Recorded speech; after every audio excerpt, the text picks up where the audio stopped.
ಪಾಪ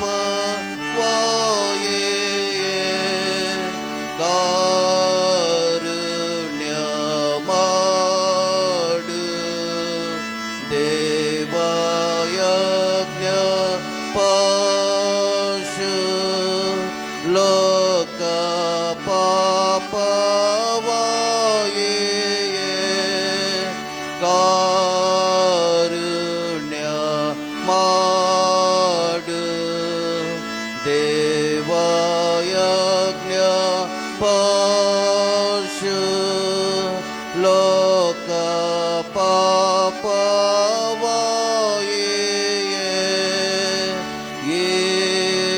ಸಮಾಧಾನ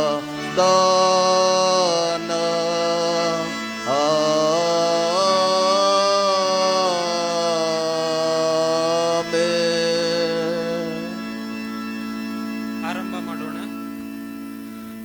ನೀವು ಶೂರರಾಗಿ ಧೈರ್ಯದಿಂದಿರ್ರಿ, ನಿಮ್ಮ ದೇವರಾದ ಯೆಹೋವನೇ ನಿಮ್ಮ ಸಂಗಡ ಇರುತ್ತಾನಲ್ಲ.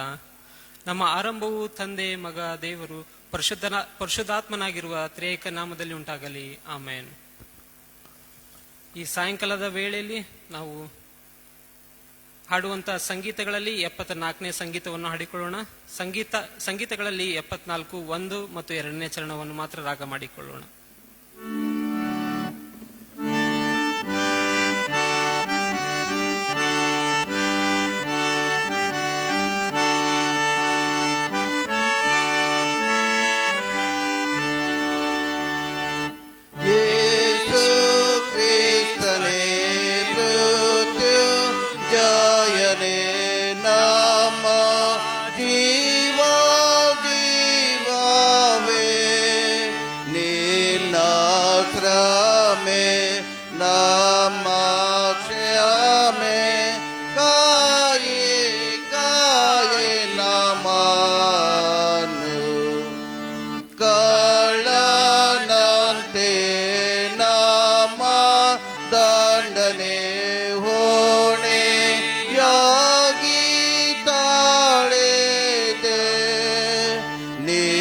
ಪವಿತ್ರ ದೇವ್ಯಾ ಮಿತ್ರ ಕಾಯೆ ನಮನು. ಪ್ರಾರ್ಥನೆ ಮಾಡೋಣ.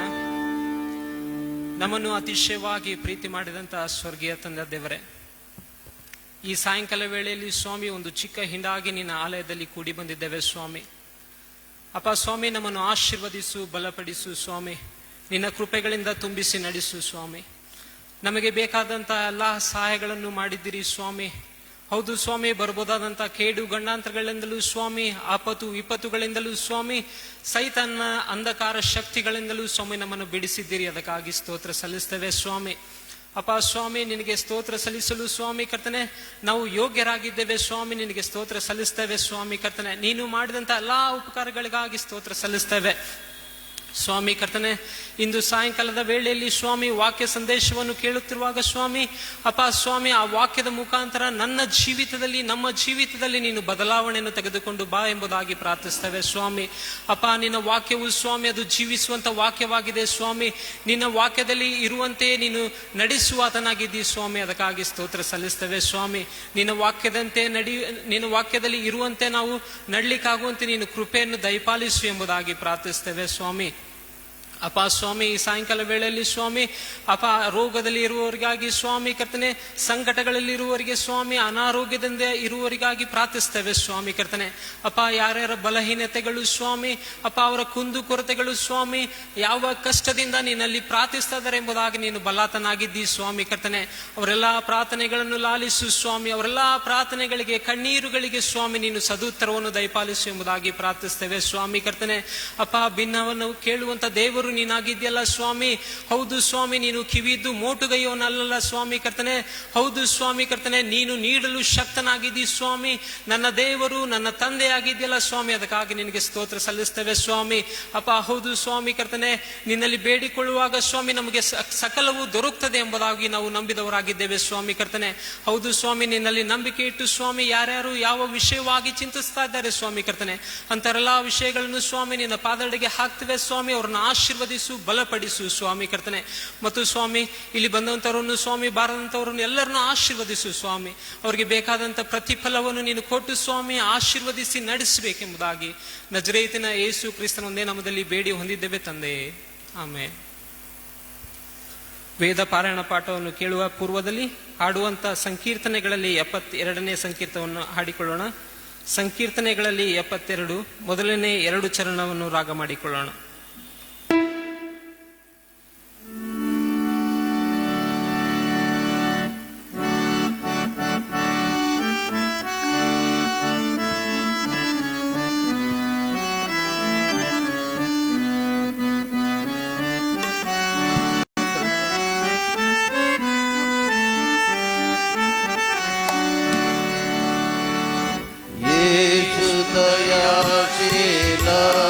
ಸದ್ಗುಣಮೂಲ ಸದ್ಗುಣಮೂಲ ಶರಿ ಪರಿಹ ಭಕ್ತ ಪರಿಪಾಲ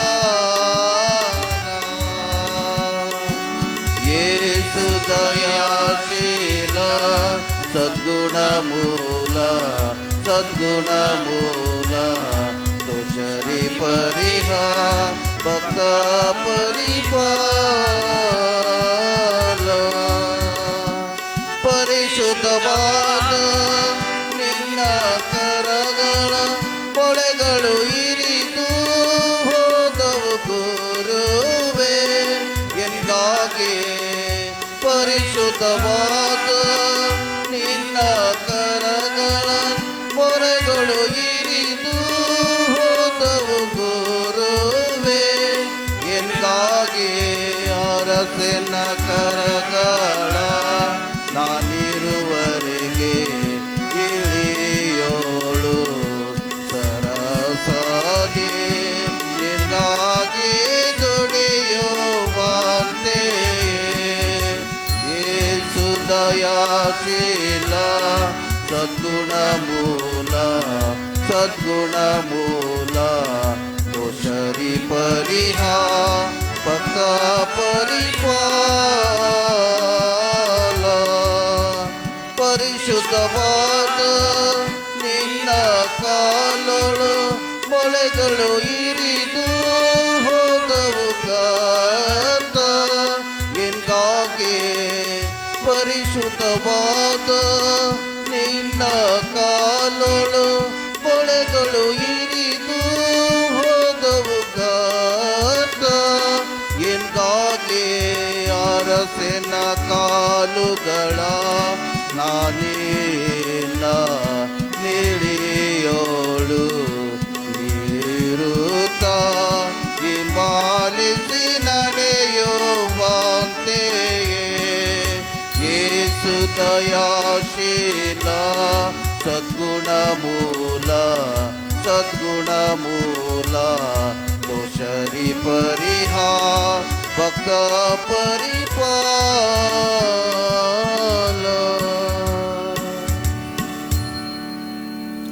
ಶ್ರಮಾಧ್ಯಾನದ 38ನೇ ದಿನಕ್ಕಾಗಿ ನೇಮಕವಾದ ವೇದ ಪಾರಾಯಣ ವಾಕ್ಯದ ಭಾಗವು ಹಳೆಯ ಒಡಂಬಡಿಕೆಯಲ್ಲಿ ಆದಿಕಾಂಡ 43ನೇ ಅಧ್ಯಾಯ 15ರಿಂದ 25 ವಚನಗಳವರೆಗೆ. ಹಳೆಯ ಒಡಂಬಡಿಕೆಯಲ್ಲಿ ಆದಿಕಾಂಡ 43ನೇ ಅಧ್ಯಾಯ 15ರಿಂದ 25 ವಚನಗಳವರೆಗೆ ಓದುವ ದೇವರ ವಾಕ್ಯವನ್ನು ಆಲಿಸಿರಿ. ಆ ಮನುಷ್ಯರು ಆ ಕಾಣಿಕೆಯ ವಸ್ತುಗಳನ್ನು ಸಿದ್ಧಪಡಿಸಿ 2ರಷ್ಟು ಹಣವನ್ನು ತೆಗೆದುಕೊಂಡು ಬೆನ್ಯಾಮೀನನನ್ನು ತಮ್ಮ ಜೊತೆಯಲ್ಲಿ ಕರೆದುಕೊಂಡು ಹೊರಟು ಐಗುಪ್ತ ದೇಶಕ್ಕೆ ಸೇರಿ ಯೋಸೇಫನೆದುರಿನಲ್ಲಿ ನಿಂತುಕೊಂಡರು. ಬೆನ್ಯಾಮೀನನು ಅವರ ಸಂಗಡ ಇರುವುದನ್ನು ಯೋಸೇಫನು ಕಂಡು ತನ್ನ ಮನೆ ವಾರ್ತೆಯವನನ್ನು ಕರೆಸಿ, ಈ ಮನುಷ್ಯರು ಈ ಹೊತ್ತು ಮಧ್ಯಾಹ್ನ ನನ್ನ ಸಂಗಡ ಊಟ ಮಾಡಬೇಕಾಗಿದೆ. ಇವರನ್ನು ಮನೆಯೊಳಗೆ ಕರೆದುಕೊಂಡು ಹೋಗಿ ಪಶುವನ್ನು ಕೊಯ್ಯಿಸಿ ಎಲ್ಲ ಸಿದ್ಧಪಡಿಸು ಎಂದು ಅಪ್ಪಣೆ ಕೊಟ್ಟನು. ಅಪ್ಪಣೆಯ ಮೇರೆಗೆ ಮನೆ ವಾರ್ತೆಯವನು ಅವರನ್ನು ಯೋಸೇಫನ ಮನೆಯೊಳಗೆ ಕರೆದುಕೊಂಡು ಹೋಗಲು ಅವರು ಅದಕ್ಕೆ ಭಯಪಟ್ಟು, ಮುಂಚೆ ನಾವು ಚೀಲಗಳಲ್ಲಿ ಹಿಂದಕ್ಕೆ ತೆಗೆದುಕೊಂಡು ಹೋದ ಹಣದ ನಿಮಿತ್ತವೇ ಅವನು ನಮ್ಮನ್ನು ತನ್ನ ಮನೆಯೊಳಗೆ ಕರೆಸಿದ್ದಾನೆ. ನಮ್ಮ ಮೇಲೆ ಪಕ್ಕನೆ ಬಿದ್ದು ನಮ್ಮನ್ನು ಕತ್ತೆಗಳ ಸಹಿತವಾಗಿ ಹಿಡಿಸಿ ಗುಲಾಮರನ್ನಾಗಿ ಮಾಡಿಕೊಳ್ಳಬೇಕೆಂದಿದ್ದಾನೆ ಎಂಬುದಾಗಿ ತಮ್ಮ ಒಳಗೆ ಮಾತಾಡಿಕೊಂಡು ಮನೆ ಬಾಗಲಲ್ಲಿದ್ದ ಮನೆ ವಾರ್ತೆಯವನ ಬಳಿಗೆ ಹೋಗಿ ಅವನಿಗೆ, ಅಯ್ಯ, ಮೊದಲು ಒಂದು ಸಾರಿ ಆಹಾರ ಪದಾರ್ಥಗಳನ್ನು ಕೊಂಡುಕೊಳ್ಳುವುದಕ್ಕೆ ಬಂದಿದ್ದೆವು. ನಾವು ಹೊರಟು ಹೋದ ನಂತರ ಇಳಿದುಕೊಂಡಿದ್ದ ಒಂದು ಸ್ಥಳದಲ್ಲಿ ನಮ್ಮ ಚೀಲಗಳನ್ನು ಬಿಚ್ಚಿ ನೋಡಿದಾಗ ಪ್ರತಿಯೊಬ್ಬನ ಹಣವು ತೂಕದಲ್ಲಿ ಏನೂ ಕಡಿಮೆ ಇಲ್ಲದೆ ಅವನವನ ಚೀಲದಲ್ಲೇ ಇತ್ತು. ಅದನ್ನು ತಿರುಗಿ ತಂದಿದ್ದೇವೆ. ದವಸವನ್ನು ಕೊಂಡುಕೊಳ್ಳುವುದಕ್ಕೆ ಬೇರೆ ಹಣವನ್ನು ತಂದಿದ್ದೇವೆ. ಆ ಹಣವನ್ನು ನಮ್ಮ ಚೀಲಗಳಲ್ಲಿ ಯಾರು ಇಟ್ಟರೋ ನಮಗೆ ತಿಳಿಯದು ಎಂದು ಹೇಳಿದರು. ಅದಕ್ಕೆ ಅವನು, ಸಮಾಧಾನವಾಗಿರಿ, ನೀವೇನು ಹೆದರಬೇಡಿರಿ. ನಿಮ್ಮ ತಂದೆಗೂ ನಿಮಗೂ ದೇವರಾಗಿರುವಾತನು ನಿಮ್ಮ ಚೀಲಗಳಲ್ಲಿಯೇ ನಿಕ್ಷೇಪ ಸಿಕ್ಕುವಂತೆ ಅನುಗ್ರಹಿಸಿದ್ದಾನೆ. ನಿಮ್ಮ ಹಣವು ನನಗೆ ಮುಟ್ಟಿತು ಎಂದು ಹೇಳಿ ಸಿಮೆಯೋನನನ್ನು ಅವರ ಬಳಿಗೆ ಕರೆದುಕೊಂಡು ಬಂದು ಅವರೆಲ್ಲರನ್ನು ಯೋಸೇಫನ ಮನೆಯೊಳಗೆ ಸೇರಿಸಿ ಕಾಲುಗಳನ್ನು ತೊಳೆಯುವುದಕ್ಕೆ ನೀರನ್ನು ಕೊಡಿಸಿ ಅವರ ಕತ್ತೆಗಳಿಗೆ ಮೇವು ಹಾಕಿಸಿದನು. ತಾವು ಅಲ್ಲೇ ಊಟ ಮಾಡಬೇಕೆಂಬುವ ಸಂಗತಿಯನ್ನು ಅವರು ಕೇಳಿದ್ದರಿಂದ ತಾವು ತಂದಿದ್ದ ಕಾಣಿಕೆಯನ್ನು ಸಿದ್ಧವಾಗಿ ಇಟ್ಟುಕೊಂಡು ಯೋಸೇಫನು ಮಧ್ಯಾಹ್ನದಲ್ಲಿ ಬರುವ ತನಕ ಕಾದುಕೊಂಡಿದ್ದರು ಎಂಬುದೇ.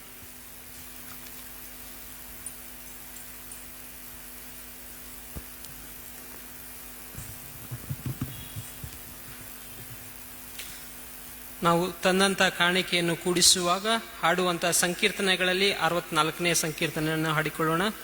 ಸಂಕೀರ್ತನೆಗಳಲ್ಲಿ 64 ಬೇಕಾದಷ್ಟು ಚರಣಗಳನ್ನು ಮಾತ್ರ ರಾಗ ಮಾಡಿಕೊಳ್ಳೋಣ.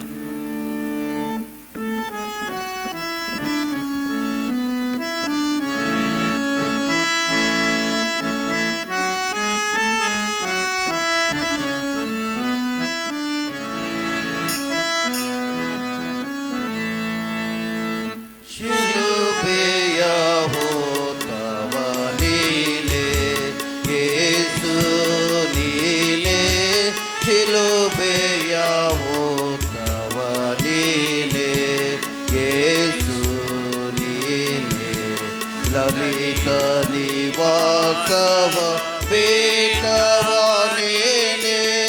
ಲಲಿತ ನಿವಾಸವ ಬೇಟವನೇನೆ, ಇಳಿಯೋಳೆ ಮನು ಪಡಕೊಂಡವನೇನೆ,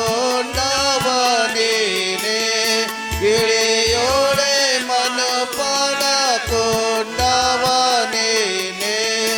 ಇಳಿಯೋಳೆ ಮನು ಕೊಂಡವನೇನೆ, ಶಿಲುಬೆಯ ಹೋತವ ನೀನೆ, ಯೇಸು ನೀನೆ, ಶಿಲುಬೆಯ ಹೋತವ ನೀನೆ, ಯೇಸು ನೀನೆ, ಪಾಪದ ಕಷ್ಟವ ನೀಗಿಪೆ ನೀನೆ, ಪಾಪದ ಕಷ್ಟವ ನೀಗಿಪೆ ನೀನೆ, ತಾಪವ ಹೊಂದಿದ ರಕ್ಷಕ ನೀನೆ, ತಾಪವ ಹೊಂದಿದ ರಕ್ಷಕ ನೀನೆ, ತಾಪವ ಹೊಂದಿದ ರಕ್ಷಕ ನೀನೆ, ಶಿಲುಬೆಯ ಹೋತವ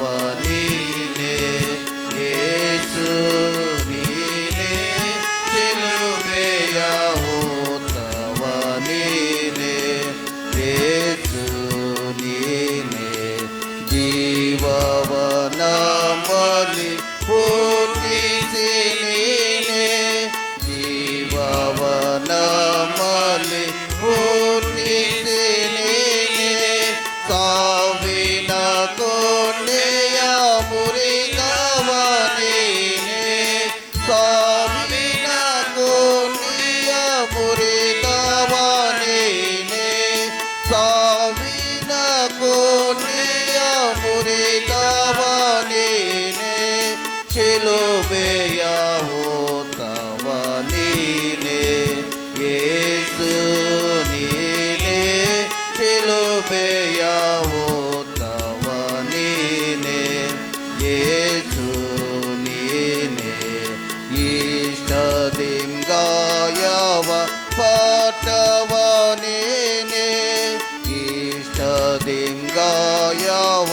ಪಟ್ಟವನೇನೆ ದುಷ್ಟರ ಪೊರೆಯಲು ಸತ್ತವನೇನೆ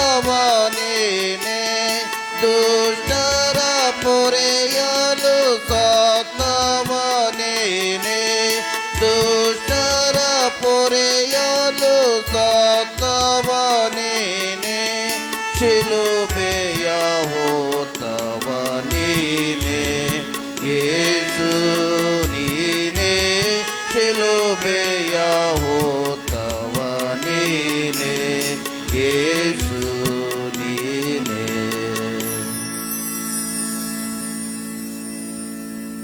ನಿನ್ನನ್ನು ನಿರೀಕ್ಷಿಸುವವರಿಗೆ ಮಹೋಪಕಾರಗಳಿಂದ ಸಂಧಿಸುವ ದೇವರು ನೀವು. ನಾವು ಬೇಡುವುದಕ್ಕಿಂತಲೂ ಯೋಚಿಸುವುದಕ್ಕಿಂತಲೂ ಅತ್ಯಧಿಕವಾಗಿ ಆಶೀರ್ವಾದ ಮಾಡುವ ನಮ್ಮ ಕರ್ತನು ನೀನು.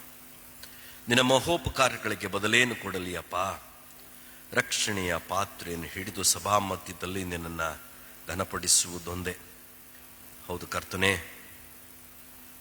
ಎಣಿಸಲಾರದಂಥ ಉಪಕಾರಗಳಿಂದ ನಮ್ಮನ್ನು ಆಶೀರ್ವದಿಸಿರುವ ಕರ್ತನು ನೀನು.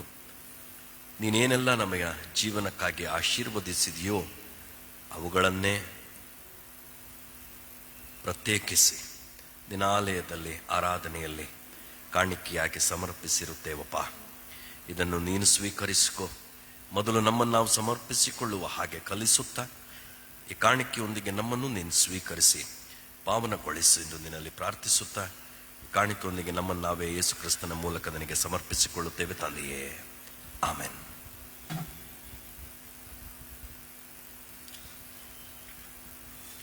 ನಾವು ವಾಕ್ಯ ಸಂದೇಶವನ್ನು ಕೇಳುವ ಪೂರ್ವದಲ್ಲಿ ಹಾಡುವಂತಹ ಸಂಗೀತಗಳಲ್ಲಿ 233ನೇ ಸಂಗೀತವನ್ನು ಹಾಡಿಕೊಳ್ಳೋಣ. ಸಂಗೀತಗಳಲ್ಲಿ 233 1 ಮತ್ತು 2ನೇ ಚರಣವನ್ನು ರಾಗ ಮಾಡಿಕೊಳ್ಳೋಣ.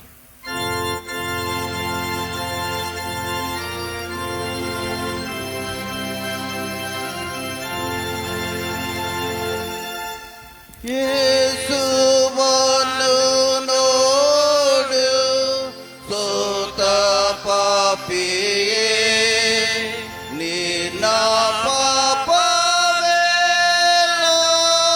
ಹೋತನಲ್ಲವೇ, ನಿನಗಾಗಿ ಯೇಸು ಬಾಧೆ ಪಟ್ಟನು. ಯೇಸುವನ್ನು ನೋಡಿ ನಂಬಿಕೆವೆಸು, ನಿನಗಾಗಿ ಯೇಸು ಬಾಧೆ ಪಟ್ಟನು. ಯೇಸುವನ್ನು ನೋಡಿ ನಂಬಿಕೆವೆಸು, ಯೇಸುವನ್ನು ನೋಡು ಯುದ್ಧದೊಳಗೆ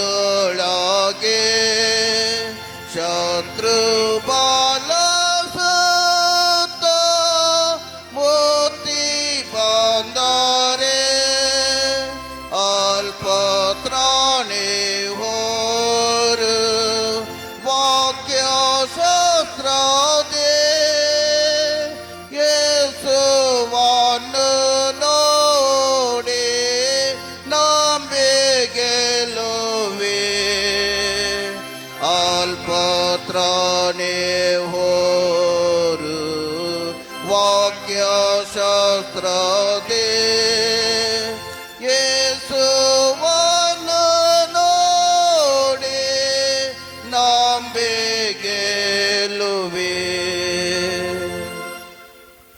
ನಾವು ಹಾಗೆ ನಿಂತುಕೊಂಡಿರುವ ಆಕೆ ಸುವಾರ್ತೆಗಳ ಭಾಗದಿಂದ ವಾಕ್ಯಗಳನ್ನು ಕೇಳಿಸಿಕೊಳ್ಳೋಣ. ಯೋಹಾನ ಸುವಾರ್ತೆ 18ನೇ ಅಧ್ಯಾಯ 25, 26, 27ನೇ ವಚನವನ್ನು ಕೇಳಿಸಿಕೊಳ್ಳೋಣ. ಯೋಹಾನನ ಸುವಾರ್ತೆ 18ನೇ ಅಧ್ಯಾಯ 25, 26, 27ನೇ ವಚನವನ್ನು ಕೇಳಿಸಿಕೊಳ್ಳೋಣ. ಇತ್ತಲಾಗಿ ಸೀಮೋನ ಪೇತ್ರನು ನಿಂತುಕೊಂಡು ಚಳಿ ಕಾಸಿಕೊಳ್ಳುತ್ತಾ ಇದ್ದನು. ಆಗ ಅಲ್ಲಿದ್ದವರು ಅವನನ್ನು, ನೀನು ಅವನ ಶಿಷ್ಯರಲ್ಲಿ ಒಬ್ಬನೇನು ಎಂದು ಕೇಳಲು ಅವನು, ಅಲ್ಲ ಅಂದನು. ಮಹಾಯಾಜಕನ ಆಳುಗಳಲ್ಲಿ ಪೇತ್ರನು ಕಿವಿ ಕತ್ತರಿಸಿದ್ದವನ ಬಂಧುವಾಗಿದ್ದ ಒಬ್ಬನು, ನಾನು ನಿನ್ನನ್ನು ತೋಟದಲ್ಲಿ ಅವನ ಸಂಗಡ ಕಂಡೆನಲ್ಲವೇ ಅಂದನು. ಅದಕ್ಕೆ ಪೇತ್ರನು ತಿರುಗಿ ಅಲ್ಲ ಅಂದನು. ಕೂಡಲೇ ಕೋಳಿ ಕೂಗಿತು ಎಂಬುದಾಗಿ. ದಯಮಾಡಿ ಸಭಿಕರು ಕೂತ್ಕೊಳ್ಳುವಂತೆ ಕೇಳಿಕೊಳ್ತೇನೆ. ಕರ್ತನೆ, ಇವುಗಳು ನಿನ್ನ ಶಾಸ್ತ್ರ ಪ್ರಭುವೆ. ನಮ್ಮ ಹಿತಕ್ಕಾಗಿ ಬರೆಸಿಟ್ಟಿದ್ದಿ. ಇಲ್ಲಿಯವರೆಗೂ ಸಂರಕ್ಷಿಸಿದ್ದಿ. ನಿನ್ನ ವಾಕ್ಯಕ್ಕೆ ಬಂಧನವೇ ಇಲ್ಲಪ್ಪ. ಪವಿತ್ರಾತ್ಮನೇ, ನೀನು ನಮ್ಮನ್ನು ಸಂಬೋಧಿಸಿ ಮಾತನಾಡು. ನಮ್ಮನ್ನು ಎಚ್ಚರಿಸು, ಸನ್ಮಾರ್ಗಕ್ಕೆ ನಡೆಸು, ನಿನ್ನ ಮಾರ್ಗಗಳನ್ನು ಪ್ರಕಟಿಸಿಸುವೆ ಎಂದು ನಿನ್ನ ಹೆಸರಿನಲ್ಲಿ ಬೇಡಿ ಹೊಂದಿದ್ದೇನೆ ತಂದೆಯೇ, ಆಮೆನ್. ಇವತ್ತಿನ ಶೀರ್ಷಿಕೆ ಪ್ರೀತಿಯ ಆರೈಕೆ. ಪ್ರೀತಿಯ ಆರೈಕೆ ಇವತ್ತಿನ ಶೀರ್ಷಿಕೆ. ಬಹುಪಾಲು ಹಳೆ ಒಡಂಬಡಿಕೆಯ ಪಾರಾಯಣದಲ್ಲಿ ಈ ಪ್ರೀತಿಯ ಆರೈಕೆಯನ್ನು ನಾವು ನೋಡಿಕೊಳ್ಳೋಣ.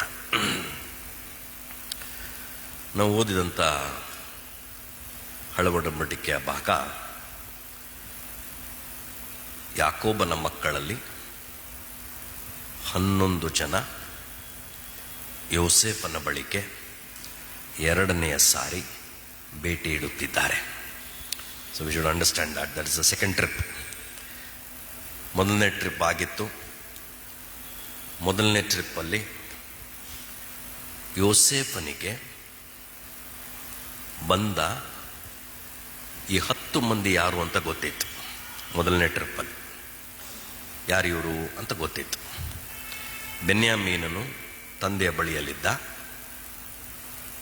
ಇನ್ನು ಉಳಿದ 10 ಜನ ಬರವಿದ್ದ ಕಾರಣ ಐಗುಪ್ತದಲ್ಲಿ ದವಸಗಳು ಯಥೇಚ್ಛವಾಗಿದ್ದೆ ಎಂಬ ಮಾಹಿತಿಯನ್ನು ತಿಳಿದು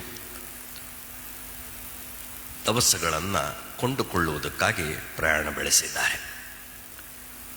ಯೋಸೇಫನು ತನ್ನ ಗುರುತನ್ನು ಅವರಿಗೆ ಬಹಿರಂಗಪಡಿಸಲಿಲ್ಲ. ಆದರೆ ಯೋಸೇಫನಿಗೆ ಇವರು ಯಾರು ಅಂತ ಗೊತ್ತಿತ್ತು. ಇದನ್ನು ತಿಳ್ಕೊಂಡಿರಬೇಕು. ಈಗ ಯೋಸೇಫನು ಇಡೀ ಐಗುಪ್ತ ದೇಶಕ್ಕೆ ಫರೋಹನನ ನಂತರ ಇರುವ ಅಧಿಕಾರಿ. ಯಾವ ರೀತಿಯಲ್ಲಿ ಯೋಸೇಫನನ್ನು ಫರೋಹನು ಪಟ್ಟಕ್ಕೇರಿಸಿದ್ದಾನೆ ಅಂದರೆ, ಸೆರೆಮನೆಯಿಂದ ಅರಮನೆಗೆ ಕರೆತರಿಸಿ ತನಗೆ ಆತಂಕ ಹುಟ್ಟಿಸಿದ ಕನಸುಗಳನ್ನು ಯೋಸೇಫನ ಮೂಲಕ ವಿವರವಾಗಿ ಕೇಳಿ ಯೋಸೇಫನು ಮುಂದಾಗುವ ಸಮಸ್ಯೆಗೆ ಪರಿಹಾರವನ್ನು ಕೂಡ ತಿಳಿಸಿದಾಗ ನೀನೇ ಸಮರ್ಥನೆಂದು ಯೋಸೇಫನನ್ನು ಅವನು ತನ್ನ ಸಹಾಯಕ್ಕೆ ಅಥವಾ ಅತ್ಯುನ್ನತವಾದಂಥ ಒಂದು ಸ್ಥಾನವನ್ನು ಕೊಡ್ತಾನೆ. ನಾವು ಇಮ್ಯಾಜಿನ್, ಯೋಸೇಫನು ಎಷ್ಟು ಅಧಿಕಾರ ಐತೆ ಅಂದರೆ, ನಿನ್ನ ಅಪ್ಪಣೆ ಇಲ್ಲದೆ ಅಂತಲೇ ಮಾತಾಡ್ತಾನೆ. ಕೈ ಕಾಲುಗಳನ್ನು ಕೂಡ ಆಡಿಸಬಾರದು ಅಂದರೆ ಎಕ್ಸ್ಟ್ರೀಮ್ ಅಥಾರಿಟಿ ಕೊಟ್ಟುಬಿಟ್ಟಿದ್ದಾನೆ ಯೋಸೇಫನಿಗೆ. ಸೊ 7 ವರ್ಷ ಸುಭಿಕ್ಷೆಯ ಕಾಲ ತಾನು ಕನಸಿನ ವಿವರಣೆಯಂತೆ ನಡೆದೋಗಿದೆ. ಆ 7 ವರ್ಷಗಳಲ್ಲಿಯೂ ಕೂಡ ಬಹುಜ್ಞಾನ ಉಪಯೋಗಿಸಿ ಯೋಸೇಫನು ದವಸಗಳನ್ನೆಲ್ಲ ಶೇಖರಿಸಿಟ್ಟಿದ್ದಾನೆ. ಬೆಸ್ಟ್ MBA ಪಾಲಿಸಿ ಅದು. ಯಾವ ಕಾಲೇಜ್ ಕೂಡ ಹೇಳ್ಕೊಡಲ್ಲ ಯೋಸೇಫನಿಗೆ. ದೇವರು ಅವನಲ್ಲಿದ್ದು ಆ ಜ್ಞಾನವನ್ನು ಕೊಟ್ಟಿದ್ದ. The best. ಇನ್ನು ಬರ ಪ್ರಾರಂಭವಾಗಿ 1 ವರ್ಷ ಆಗಿತ್ತು. ಅಷ್ಟೊತ್ತಿಗಾಗಲೇ ತೀವ್ರತೆಯು ಸುತ್ತಮುತ್ತಲೂ ತಟ್ಟಿತ್ತು. ಈಗ ಈ 10 ಜನ ಬರ್ತಾ ಇದ್ದಾರೆ. ಈ 10 ಜನ ಯೋಸೇಫನೊಂದಿಗೆ ಹೇಗೆ ವರ್ತಿಸಿದ್ರು? ಈ ಯೋಸೇಫನು ತಂದೆಯ ಮಾತಿಗನುಸಾರವಾಗಿ ಅಣ್ಣಂದಿರ ಯೋಗಕ್ಷೇಮ ವಿಚಾರಿಸಲು ಹೊರಟಿದ್ದವನು. ಅವರಿಗಾಗಿ ಬುತ್ತಿಯನ್ನು ಹೊತ್ತು ಅವರ ಬಳಿ ಅವರ ವಿಚಾರಣೆ ಮಾಡಲು ತಂದೆಯ ಅಪ್ಪಣೆಯ ಮೇರೆಗೆ ಹೊರಟಿದ್ದವನು.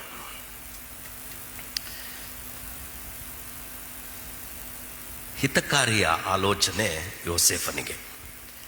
ಸಹೋದರರು ಅಷ್ಟಾಗಿ ತನ್ನೊಂದಿಗೆ ಸ್ನೇಹಮಯವಾಗಿಲ್ಲದಿದ್ದರೂ ಬಹಳವಾಗಿ ಹೊಟ್ಟೆ ಕಿಚ್ಚು ಪಟ್ಟಿದ್ದರು. ತಂದೆಯ ಅಪ್ಪಣೆಗೆ ಎದುರು ಮಾತಾಡದೆ ವಿಧೇಯನಾಗಿ ಅವರ ಯೋಗಕ್ಷೇಮ ವಿಚಾರಣೆಗೆ ಹೋಗಿರುವ ಯೋಸೇಫನು. ಯೋಸೇಫನಿಗೂ ಯೇಸುಸ್ವಾಮಿಗೂ ಬಹಳಷ್ಟು ಸಾಮ್ಯತೆಗಳಿದೆ. ಯೋಸೇಫನಿಗೂ ಯೇಸುಸ್ವಾಮಿಗೂ ಬಹಳಷ್ಟು ಸಾಮ್ಯತೆಗಳಿದೆ.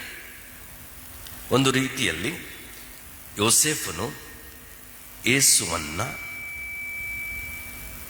ಪ್ರತಿನಿಧಿಸುವ ವ್ಯಕ್ತಿತ್ವ ಅವನಲ್ಲಿ ಅಡಕವಾಗಿದೆ.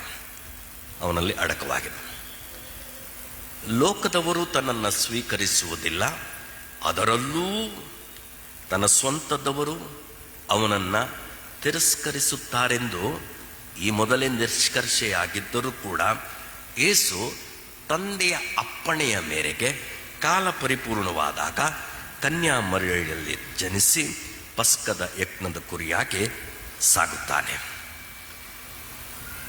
ಅದನ್ನು ಹೇಗೆ ಸಾಯುತ್ತಾನೆ ಅಂತ ಗೊತ್ತಿದೆ. ಆದಾಗ್ಯೂ ತಾನು ಇಹಲೋಕದಲ್ಲಿ ತಂದೆಯ ಪ್ರೀತಿಯನ್ನ ಅಭಿವ್ಯಕ್ತಗೊಳಿಸುವುದಕ್ಕಾಗಿ ಯೇಸುಸ್ವಾಮಿ ಈ ಲೋಕಕ್ಕೆ ಬಂದಂತೆ ಯೋಸೇಫನು ತಂದೆಯ ಅಪ್ಪಣೆಯನ್ನು ಹೊತ್ತು ಹೊಟ್ಟೆ ಕಿಚ್ಚುಪಡುವಂಥ, ಸ್ನೇಹಮಯವಲ್ಲದಂಥ, ವಿರೋಧದಿಂದ ಕೂಡಿರುವಂಥ ಅಣ್ಣಂದಿರ ಬಳಿಗೆ ಹೋಗ್ತಾನೆ. Is one similarity. ಇದು ಒಂದು ಸಾಮ್ಯತೆ.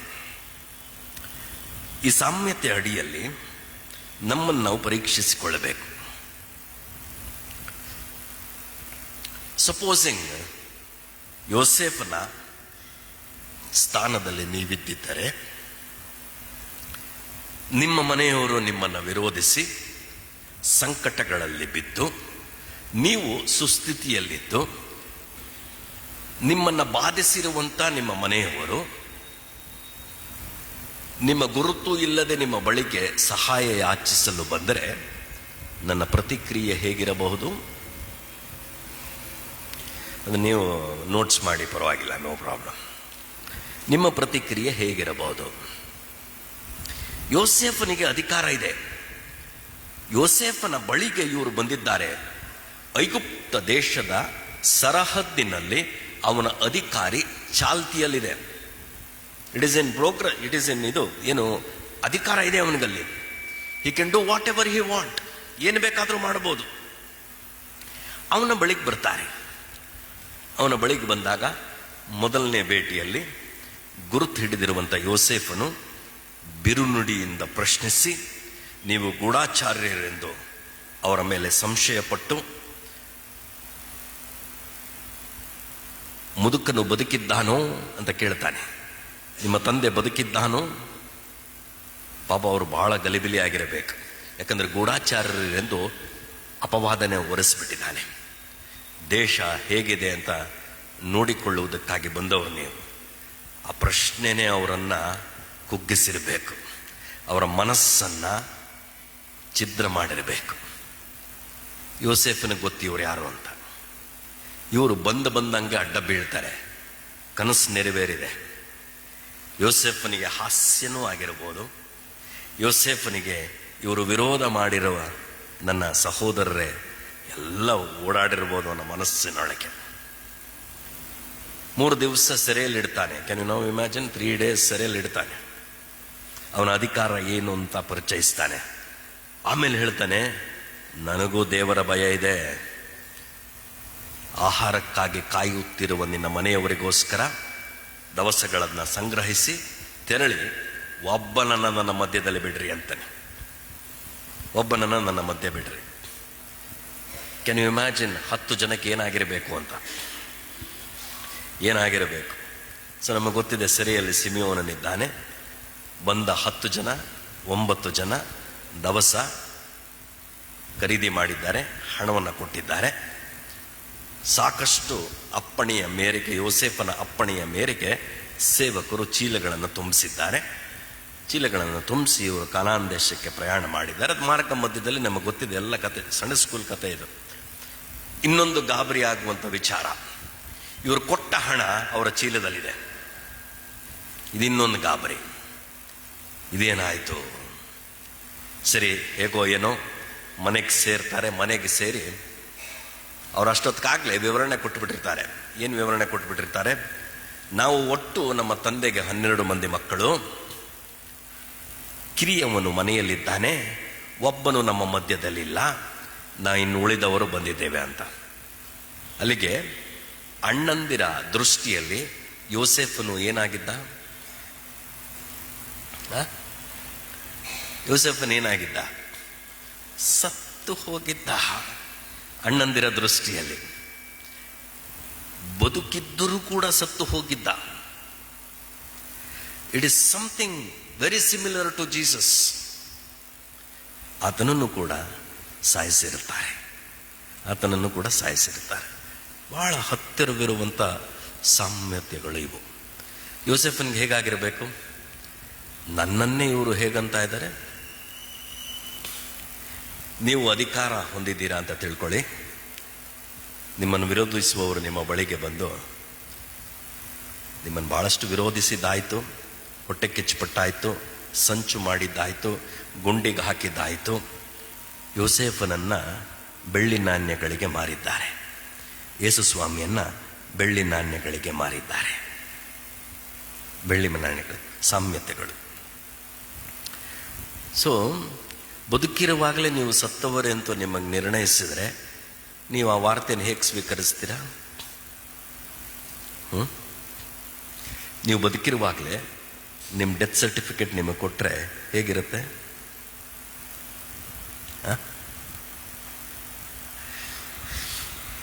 Can you imagine? Put yourself in the shoes of Joseph. ಯೋಸೇಫನ ಪಾತ್ರದಲ್ಲಿ ನಿಂತು ನೀವು ಯೋಚಿಸಿ ಏನಾಗಬಹುದು ಅಂತ. ಸರಿ, ಯೋಸೇಫನು ಅವರನ್ನು ಸಾಗ ಕಳಿಸ್ತಾನೆ. ಮಾರ್ಗ ಮಧ್ಯದಲ್ಲಿ ಅವರಿಗೆ ಬಹಳ ಭಯ ಆಗುತ್ತೆ, ಗಂಟಲ್ಲೇ ಇರುತ್ತೆ. ವಾಪಸ್ ಬಂದು ತಂದೆಗೆ ಹೇಳ್ತಾರೆ. ಬಹಳ ಬಿರುಸಿನಿಂದ ಮಾತಾಡಿದ್ದಾನೆ, ನಮ್ಮ ಮನೆಯನ್ನೆಲ್ಲ ವಿಚಾರಿಸಿದ್ದಾನೆ. ಯಾಕೋಬನಿಗೆ ಏನಾಗಿರಬೇಕು? ಒಬ್ಬನನ್ನು ಈಗಾಗಲೇ ಕಳ್ಕೊಂಡಿದ್ದೇನೆ, ಸಿಮಿಯೋನನ್ನು ಅಲ್ಲಿ ಬಿಟ್ಟು ಬಂದಿದ್ದೀರಾ, ನನ್ನ ಕತೆ ಏನಾಗಬೇಕು? ನನ್ನ ಪರಿಸ್ಥಿತಿ ಹೇಗಾಗಿರಬೇಕು? ಸೊ ಯಾಕೆ ನೀವು ಹೇಳಿದ್ರಿ 12 ಜನ ಮಕ್ಕಳಿದ್ದಾರೆ, ಒಬ್ಬನಿಲ್ಲ, ಕಿರಿಯವನು ಮನೆಯಲ್ಲಿದ್ದಾನೆ, ಯಾಕೆ ಹೇಳಿದ್ರಿ ನೀವು? So what is Jacob thinking? ಯಾಕೋಬನ್ ಏನು ಥಿಂಕ್ ಮಾಡ್ತಾ ಇದ್ದಾನೆ?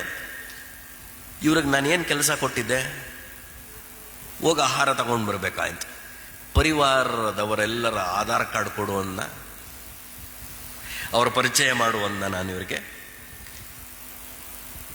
ಯಾಕೆ ಹೀಗೆ ಮಾಡಿದ್ರಿ? ನನ್ನನ್ನು ಸಂಕಟದಲ್ಲಿ ಸಿಕ್ಕಿದ್ದೀರಾ, ಮುಪ್ಪಿನಲ್ಲಿ ನನಗೆ ದುಃಖದ ಮೇಲೆ ದುಃಖ ತರುವಂತ ಮಕ್ಕಳಾಗಿದ್ದೀರಾ ನೀವು. ಅವನ ಆಲೋಚನೆ, ಹೇಳದಿದ್ದರೆ ಒಳ್ಳೆದಿತ್ತಲ್ಲವೇ, ಆದರೆ ಪರಿಸ್ಥಿತಿ ಮೀರೋಗಿದೆ. ನಮ್ಮ ಜೀವನಗಳಲ್ಲಿ ಇಂಥ ಸಂಭವಗಳು ಎಷ್ಟಾಗಿರಬಹುದು? ಹೇಳದಿದ್ದರೆ ಒಳ್ಳೆಯದಾಗಿತ್ತಲ್ಲವೇ? Can you think you have any control over your own life? ನಿಮ್ಮ ಜೀವನದ ಮೇಲೆ ನಿಮಗೆ ನಿಯಂತ್ರಣ ಇದೆ ಅನ್ನುವುದಕ್ಕೆ ಏನಾದರೂ ಯೋಚನೆ ಮಾಡ್ಬೋದಾ? Can you think like that? ನಮ್ಮಲ್ಲಿ ಹುಟ್ಟಿರುವಂಥ ಮಕ್ಕಳ ಮೇಲೆ ನಿಮಗೆ ಹತೋಟಿ ಇದೆ ಅಂತ ಯಾವತ್ತಾದರೂ ತಿಳ್ಕೊಂಡಿದ್ದೀವಾ? How many times our children have failed? ಎಷ್ಟು ಸಾರಿ ನಮ್ಮ ಮಕ್ಕಳು ನಮ್ಮನ್ನ ಈ ರೀತಿಯಾದಂಥ ದುಸ್ಥಿತಿಯಲ್ಲಿ ಬಿಟ್ಟಿರಬಹುದು. All our ideas will not work sometimes. ನಮ್ಮೆಲ್ಲ ಯೋಚನೆಗಳು ನಮ್ಮ ವಿರುದ್ಧವಾಗಿಯೇ ಕಾರ್ಯ ಸಾಗುತ್ತದೆಯೋ ಏನೋ ಎಂಬಂತೆ ಪರಿಣಮಿಸುವಾಗ ನಿಮ್ಮ ಕುರಿತು ನಿಮಗೇನನ್ನಿಸ್ಬೋದು? ಯಾಕೋಬನ ಪರಿಸ್ಥಿತಿ ಅದು. ಯಾಕೋಬನ ಪರಿಸ್ಥಿತಿ, ಒಬ್ಬ ಮಗನನ್ನು ಕಳ್ಕೊಂಡಿದ್ದಾನೆ, ದುಃಖ. ಈಗ ಒಂದು ವೇಳೆ 2ನೇ ಸಾರಿ ದವಸ ಬೇಕಿದ್ದರೆ ಅವನ ಆಜ್ಞೆಯನ್ನು ಚಿಕ್ಕವನನ್ನು ಕರ್ಕೊಂಡು ಬರಬೇಕು, ಚಿಕ್ಕವನನ್ನು ಕರ್ಕೊಂಡು ಬರಬೇಕು, ಇಲ್ಲದಿದ್ದರೆ ನಿಮಗೆ ಕೊಡೋದಿಲ್ಲ. ಇವರೇನು ಅನ್ಕೊಂತಾರೆ, ಬರ 1 ವರ್ಷ ಇರ್ಬೋದೇನೋ ಅಂತ. ಆದರೆ ಇವ್ರಿಗೆ ಆ ಮಾಹಿತಿ ಇಲ್ಲ. ಮಾಹಿತಿ ಸ್ಪಷ್ಟವಾಗಿ ಇದ್ದಿದ್ದು ಯಾರಿಗೆ? ಯೋಸೇಫನಿಗೆ. ಇನ್ನು 6 ವರ್ಷ ಇದೆ ಬರ, 6 more years ಅವನಿಗಿದೆ. ಅಬ್ಸಲ್ಯೂಟ್ ಎಷ್ಟು ಸಂಯಮದಿಂದ ವರ್ತಿಸಿದ್ದಾನೆ. ನನಗೆ ದೇವ ಭಯ ಇದೆ ಅಂತಾನೆ. ಅವ್ರಿಗೇನು ಅನ್ಸಿರ್ಬೋದು, ಐಗುಪ್ತನಿಗೆ ಎಂಥ ದೈವ ಭಯನಪ್ಪ, ಈ ಐಗುಪ್ತನಿಗೆ ಎಂಥ ದೈವ ಭಯನಪ್ಪ. ಯಾಕಂದರೆ ಅವನ ಗುರುತನ್ನು ಇನ್ನೂ ಬಹಿರಂಗ ಮಾಡಿಲ್ಲ ಅವನು. ಸರಿ, ಹೇಗೋ ಏನೋ ಅಪ್ಪನಿಗೆ ಹೇಳ್ತಾರೆ. ಸರಿ, ತದನಂತರ ನಮಗೇನು ಗೊತ್ತಾಗುತ್ತೆ, ಇದ್ದ ದವಸ ಖಾಲಿ ಆಯಿತು. ಆಗ ಅಪ್ಪ ಹೇಳ್ತಾರೆ, ಇನ್ನೂ ಏನು ಕೂತಿದ್ದೀರಾ, ಹೋಗಿ ಐಗುಪ್ತಕ್ಕೆ, ಹೋಗಿ ಐಗುಪ್ತಕ್ಕೆ ದವಸ ತಂದ್ರೆ. ಇಲ್ಲಪ್ಪ, ನೀನು ಬೆನ್ಯಾಮೀನನನ್ನು ಕಳಿಸದೆ ಹೋದರೆ ಆಗೋದಿಲ್ಲ. ಆಗ ಮನವೊಲಿಸಲಿಕ್ಕೆ ಪ್ರಯತ್ನಗಳು, ಅಪ್ಪನಿಂದ ಸಹಕಾರ ಸಿಗದೆ ಇದ್ದಾಗ ಯಹೂದನ ನಾಯಕತ್ವವನ್ನು ನೀವು ಗಮನಿಸಬೇಕಲ್ಲಿ. ಅದ್ಭುತವಾದಂಥ ನಾಯಕತ್ವವನ್ನು ಯಹೂದನು ಪ್ರದರ್ಶಿಸ್ತಾನೆ. In crisis we need a character like ಯಹೂದ. ಸಂಕಟಗಳು, ಬಿಕ್ಕಟ್ಟುಗಳು ಬಂದಾಗ ನಮ್ಮ ಜೀವನಗಳಲ್ಲಿ ಯಹೂದನೆಂಬ ಒಬ್ಬ ಗುಣಲಕ್ಷಣವುಳ್ಳ ಮನುಷ್ಯನು ಬೇಕು. He says, I am going to take risk. ರೂಬೇನ್ ಹೇಳ್ತಾನೆ, ನನ್ನ 2 ಮಕ್ಕಳು ಕೊಟ್ಟು ಬಿಡ್ತೀನಿ ನಿನಗೆ. ಬೆನ್ಯಾಮೀನನ್ನು ವಾಪಸ್ ಬರೆದಿದ್ರೆ, now they are ready to sacrifice their own. ತಮ್ಮ ಮಕ್ಕಳನ್ನೇ ತ್ಯಾಗ ಮಾಡಲಿಕ್ಕೆ ಸಿದ್ಧನಿದ್ದಾರೆ. ಯಹೂದನು ಮುಂದೆ ಬಂದು ನಾಯಕತ್ವವನ್ನು ವಹಿಸ್ತಾನೆ. There is a small lesson here. ಈ ಸಮಸ್ಯೆಯಲ್ಲಿ ಎಲ್ಲ ಮಕ್ಕಳು ಸೇರಿಕೊಂಡು ಅಪ್ಪನೊಟ್ಟಿಗೆ ಚರ್ಚಿಸಿದ್ದಾರಾ?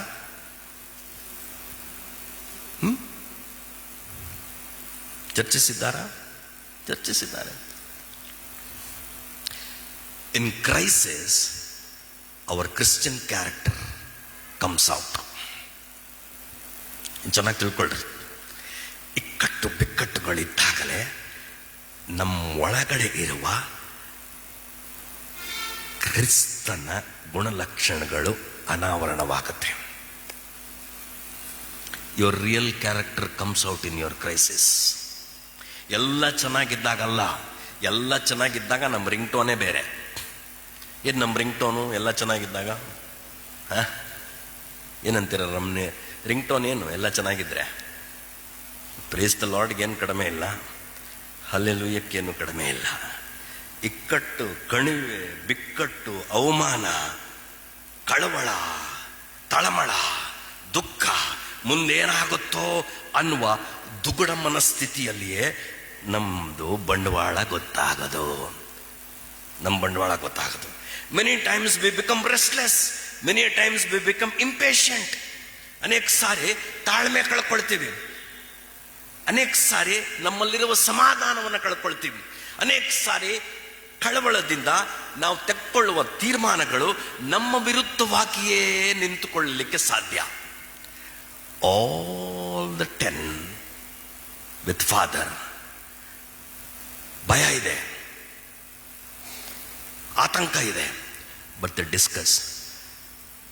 What you think? Is it a good family principle? ಏನಂತೀರ ಸರ್? ನಿಮಗೆ ಬಿಟ್ಟಿದ್ದು ನಾನು. ತಂದೆ ತನ್ನ ಮಕ್ಕಳೊಂದಿಗೆ, ತಾಯಿ ತನ್ನ ಮಕ್ಕಳೊಂದಿಗೆ, ತಂದೆ ತಾಯಿ ಇಬ್ಬರೂ ಕೂಡಿ ಕಠಿಣವಾದ ಪರಿಸ್ಥಿತಿಗಳನ್ನು ನಮ್ಮ ಮಕ್ಕಳೊಟ್ಟಿಗೆ ಹಂಚಿಕೊಳ್ಳಬಹುದಾ? If you find such, you will find one Reuben, you will find one Judah. Promising people ಇವರು. ಬಿಕ್ಕಟ್ಟುಗಳು ಅನೇಕ ಸಾರಿ ಆಶ್ಚರ್ಯವಾದವುಗಳನ್ನು ಅನಾವರಣ ಮಾಡುತ್ತೆ. ಪ್ಲೀಸ್ ಪ್ರಾಕ್ಟೀಸ್ ಮಾಡಿ. ಓಕೆ, ಯಾಕೊಬ್ಬ ಅದನ್ನು ಪ್ರಾಕ್ಟೀಸ್ ಮಾಡ್ತಾನೆ, ಯಾಕೊಬ್ಬ ಏನು ಮಾಡ್ತಾನೆ ಗೊತ್ತಾ? ನೋಡು, ಹೋಗ್ರಿ ಬೆನ್ಯಾಮೀನನನ್ನು ಕರ್ಕೊಳ್ರಿ. ಒಂದು ವೇಳೆ ಇನ್ನೊಬ್ಬನನ್ನು ಕಳ್ಕೊಳ್ಳಬೇಕೆಂದು ದೇವರ ಇಚ್ಛೆ ಇದ್ದರೆ ನಾನು ಸಿದ್ಧ ಅಂತಾನೆ. What else to do? ಪರಿಸ್ಥಿತಿ ನನ್ನ ಹತೋಟಿಯಲ್ಲಿಲ್ಲ. That's what is telling. ನಾನು ನಿಯಂತ್ರಿಸಲಾರದಂಥ ಪರಿಸ್ಥಿತಿ ದೇವರಿಗೆ ಬಿಟ್ಕೊಟ್ಟು ಬಿಡ್ತೀನಿ ಅಂತಾನೆ. I will just give up to Lord. ಅದನ್ನೇ ಅವನು ಹೇಳೋದು. ಓಕೆ, ನೋಡ್ರಿ, ಭಾಳ ಚೆನ್ನಾಗಿದೆ. 14ನೇ ವಚನ, 43ನೇ ಅಧ್ಯಾಯ, just before the passage that we red. ನಿಮ್ಮ ತಮ್ಮನನ್ನು ಕರೆದುಕೊಂಡು ಹೊರಟು ತಿರುಗಿ ಆ ಮನುಷ್ಯನ ಬಳಿಗೆ ಹೋಗಿರಿ. ಅಪ್ಪ ಗಿವ್ಸ್ ದ ಪರ್ಮಿಷನ್. ಅಪ್ಪ gives the permission. Good children, permission ಬೇಕು ಅಪ್ಪಂದು. ಓಕೆ, ಹೋಗ್ರಿ. ಆಮೇಲೆ ಅವನು ನಿಮ್ಮ ಮೇಲೆ ಕನಿಕರ ಬಿಟ್ಟು ನಿಮ್ಮ ಅಣ್ಣನನ್ನು ಬೆನ್ಯಾಮೀನನನ್ನು ನಿಮ್ಮೊಂದಿಗೆ ಕಳಿಸಿಬಿಡುವಂತೆ ಸರ್ವಶಕ್ತನಾದ ದೇವರು ಅನುಗ್ರಹಿಸಲಿ. Look at his prayer. ಇಕ್ಕಟ್ಟಿದ್ಯಾ, ಬಿಕ್ಕಟ್ಟಿದ್ಯಾ? ಅವೆಲ್ಲವುಗಳ ಮಧ್ಯೆ ದೇವರ ಮೇಲಿನ ಭರವಸೆ ಎಷ್ಟಿದೆ? How to face crisis. Learn from this great grandfather. ಆತ್ಮಿಕವಾಗಿ ಮಕ್ಕಳನ್ನು ಸಿದ್ಧ ಮಾಡಿ ಪ್ರಾರ್ಥನೆಯೊಂದಿಗೆ ದೇವರ ಕನಿಕರವನ್ನು ಅಪೇಕ್ಷಿಸುತ್ತಾ ಬಿರುನುಡಿ ನುಡಿದಿರುವಂಥ ಫರೋಹನನ್ನ 2ನೇ ಅಧಿಕಾರಿಯ ಬಳಿಗೆ ಕಳಿಸ್ಕೊಡ್ತಾ ಇದ್ದಾನೆ. He is taking risk, casting all his burdens upon the Lord. ತನ್ನೆಲ್ಲ ಭಾರವನ್ನು ದೇವರ ಮೇಲಿಟ್ಟು ಕಳಿಸ್ತಾ ಇದ್ದಾನೆ. ನಾನಂತೂ ಈಗ ಹೇಳ್ತಾನೆ, ಮಕ್ಕಳನ್ನು ಕಳ್ಕೊಂಡವನಾಗಬೇಕಾದ್ರೆ ಹಾಗೇ ಆಗಲಿ. I am open for anything. I am open for anything. What A father sir, what A father. Okay, ಸುಮ್ಮನೆ ಹೋಗಬೇಡಿ. ನಮ್ಮ ದೇಶದ ಉತ್ತಮವಾದಂಥ ತಿನ್ನುವ ಪದಾರ್ಥಗಳನ್ನು ಕಾಣಿಕೆ ಹಾಕಿ ತಕ್ಕೊಂಡು ಹೋಗ್ರಿ. ಏನು ಟೀಚ್ ಮಾಡ್ತಾ ಇದ್ದಾನೆ ಅಪ್ಪ? ಏನು ಟೀಚ್ ಮಾಡ್ತಾ ಇದ್ದಾನೆ ಸರ್? ಅಪ್ಪ ಏನು ಟೀಚ್ ಮಾಡ್ತಾ ಇದ್ದಾನೆ?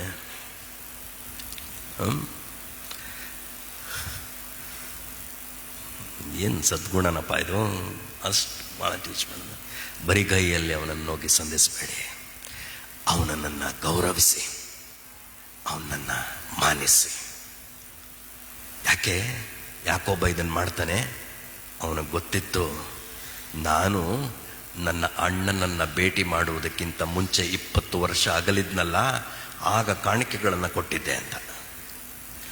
ಆಗ ಕಾಣಿಕೆಗಳನ್ನು ಕೊಟ್ಟಿದ್ದೆ, ಮನವೊಲಿಸುವುದಕ್ಕೆ ಕಾಣಿಕೆಗಳನ್ನು ಕೊಟ್ಟಿದ್ದೆ. You also try. What is there? Try ಮಾಡಿ. ಸರಿ, ಹೋಗ್ತಾನೆ. ಆಮೇಲೆ 2ರಷ್ಟು ಹಣವನ್ನು ತಕ್ಕೊಂಡು ಹೋಗ್ರಿ. ಮೊದಲನೇ ಸಾರಿ ಹಣ ನಿಮ್ಮ ಚೀಲದಲ್ಲಿ ಸಿಕ್ಕಿತ್ತಲ್ಲ, ಅದನ್ನು ತಕ್ಕೊಂಡು ಹೋಗ್ರಿ. ಈಗ 2ನೆಯ ಬಾರಿಗೆ ಬೇಕಾದ ದವಸಕ್ಕೆ ಬೆಲೆ ಕೊಡುವುದಕ್ಕೆ ಆ ಹಣವನ್ನು ತಕ್ಕೊಂಡು ಹೋಗ್ರಿ. What you think this father is? ನೀವೇ ಬರ್ಕೊಂಬಿಟ್ರಿ, ನಾನೇನು ಹೇಳಕ್ಕೆ ಹೋಗಲ್ಲ. I will just question. ಎಂಥ ತಂದೆ ಇವನು? ಪ್ರಾಮಾಣಿಕತೆ ಇದೆಯಾ? ಪ್ರಾಮಾಣಿಕತೆ ಇದೆಯಾ? What you teach your children? ನಿಮ್ಮ ಮಕ್ಕಳಿಗೆ ಏನು ಹೇಳ್ಕೊಡ್ತೀರಾ? ಮೆಡಿಕಲ್ ಶಾಪಲ್ಲಿ ಹೋಗ್ತೀರಾ, ಮೆಡಿಸಿನ್ ತೊಗೊಳ್ತೀರಾ, ಭಾಳಷ್ಟು ರಶಲ್ಲಿದೆ, ವಾಪಸ್ ಚಿಲ್ಲರೆ ಕೊಡುವಾಗ 100 ರೂಪಾಯಿ ಹೆಚ್ಚಿಗೆ ಕೊಟ್ಟುಬಿಟ್ಟ, ಏನು ಮಾಡ್ಬೋದು?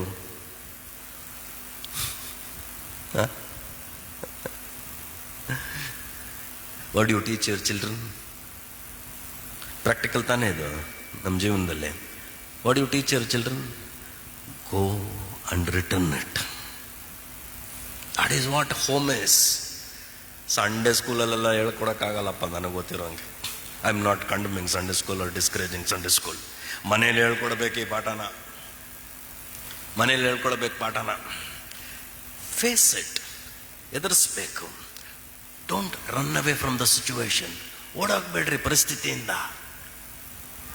ಮಕ್ಕಳನ್ನು ಸಿದ್ಧ ಮಾಡಿ ಕಳಿಸುವಾಗ ಅಪ್ಪ ಪ್ರಾಮಾಣಿಕತೆಯನ್ನು ಹೇಳ್ಕೊಡ್ತಾ ಇದ್ದಾನೆ.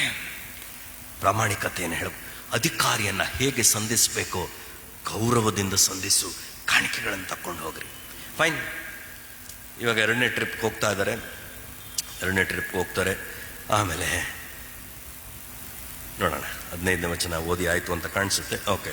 ಆ ಮನುಷ್ಯರ ಕಾಣಿಕೆ ವಸ್ತುಗಳನ್ನು ಸಿದ್ಧಪಡಿಸಿ 2ರಷ್ಟು ಹಣವನ್ನು ತೆಗೆದುಕೊಂಡು ಬೆನ್ಯಾಮೀನನ್ನು ತಮ್ಮ ಜೊತೆಯಲ್ಲಿ ಕರೆದುಕೊಂಡು ಹೊರಟು ಐಗುಪ್ತ ದೇಶಕ್ಕೆ ಸೇರಿ ಯಾರ ಎದುರಿನಲ್ಲಿ ನಿಂತಾರೆ? ಯೋಸೇಫನ ಎದುರಿನಲ್ಲಿ ನಿಲ್ತಾರೆ. ಈಗ ಇವರಿಗೆ ತಮ್ಮ ಮನಸ್ಸಿನಲ್ಲಿ ಯೋಸೇಫನ ಎದುರಿನಲ್ಲಿ ನಿಂತಾಗ ಏನೆಲ್ಲ ಆಲೋಚನೆಗಳು ಓಡಿರ್ಬೋದು?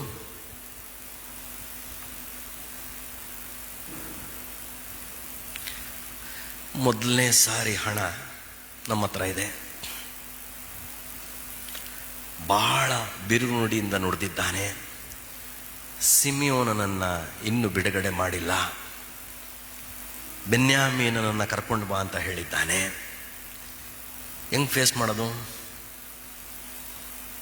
How do I face? ಹಳೆ ಕೃತ್ಯದ ಗಿಲ್ಟ್ ಇದೆ ಅವರಿಗೆ, ದೋಷ ಇದೆ. ಹಣದ ಚೀಲ ನಮ್ಮ ಹತ್ರ ಇದೆಯಲ್ಲಪ್ಪ, ಈಗ ಇನ್ನೇನು ಪನಿಷ್ಮೆಂಟ್ ಕೊಡ್ತಾನೋ? ಮೊದಲೇ ಅಧಿಕಾರಿ ಬಹಳ ಕಟ್ಟುನಿಟ್ಟಾಗಿ ಮಾತಾಡಿದ್ದಾನೆ, ಕರ್ಕೊಂಡು ಬರಲೇಬೇಕು ಅಂತ ದೃಢ ಮಾಡಿದ್ದಾನೆ, ಕಠಿಣನಾಗಿ ವರ್ತಿಸಿದ್ದಾನೆ. ಅವರ ಆಲೋಚನೆ ನೋಡ್ರಿ, ಅವನ ಎದುರಿನಲ್ಲಿ ನಿಂತ್ಕೊಂಡಾಗ ಏನೆಲ್ಲ ಮನಸ್ಸಿನಲ್ಲಿ ಹರಿದಾಡಿರ್ಬೋದು, ಅವ್ರಿಗೆ ಏನೆಲ್ಲ ಮನಸ್ಸಿನಲ್ಲಿ ಹರಿದಾಡಿರ್ಬೋದು. ಅದನ್ನ ದೇವರ ವಾಕ್ಯದಲ್ಲೇ ಓದ್ಬಿಡೋಣ. ಯೋಸೇಫನ ಎದುರಿನಲ್ಲಿ ನಿಂತುಕೊಂಡರು. ಬೆನ್ಯಾಮೀನನು ಅವರ ಸಂಗಡ ಇರುವುದನ್ನು ಯೋಸೇಫನು ಕಂಡು ಯಾರನ್ನು ನೋಡ್ದ? ಅವನು ಎಲ್ಲರಿಗಿಂತ ಹಿಂಗೆ ನಿಂತವ್ರು 10 ಜನದಲ್ಲಿ ಯಾರನ್ನು ನೋಡಿದ್ದಾನೆ? ತನ್ನ ಒಡ ಹುಟ್ಟಿದ ತಮ್ಮನನ್ನ ನೋಡಿದ್ದಾನೆ. ತನ್ನ ಒಡ ಹುಟ್ಟಿದ ತಮ್ಮನನ್ನು ನೋಡಿದ್ದಾನೆ. ನೋಡಿ ಏನು ಹೇಳ್ತಾನೆ? ಮನೆ ವಾರ್ತೆ ಅವನನ್ನು ಕರೆಸಿ, ಈ ಮನುಷ್ಯರು ಈ ಹೊತ್ತು ಮಧ್ಯಾಹ್ನ ನನ್ನ ಸಂಗಡ ಊಟ ಮಾಡಬೇಕಾಗಿದೆ.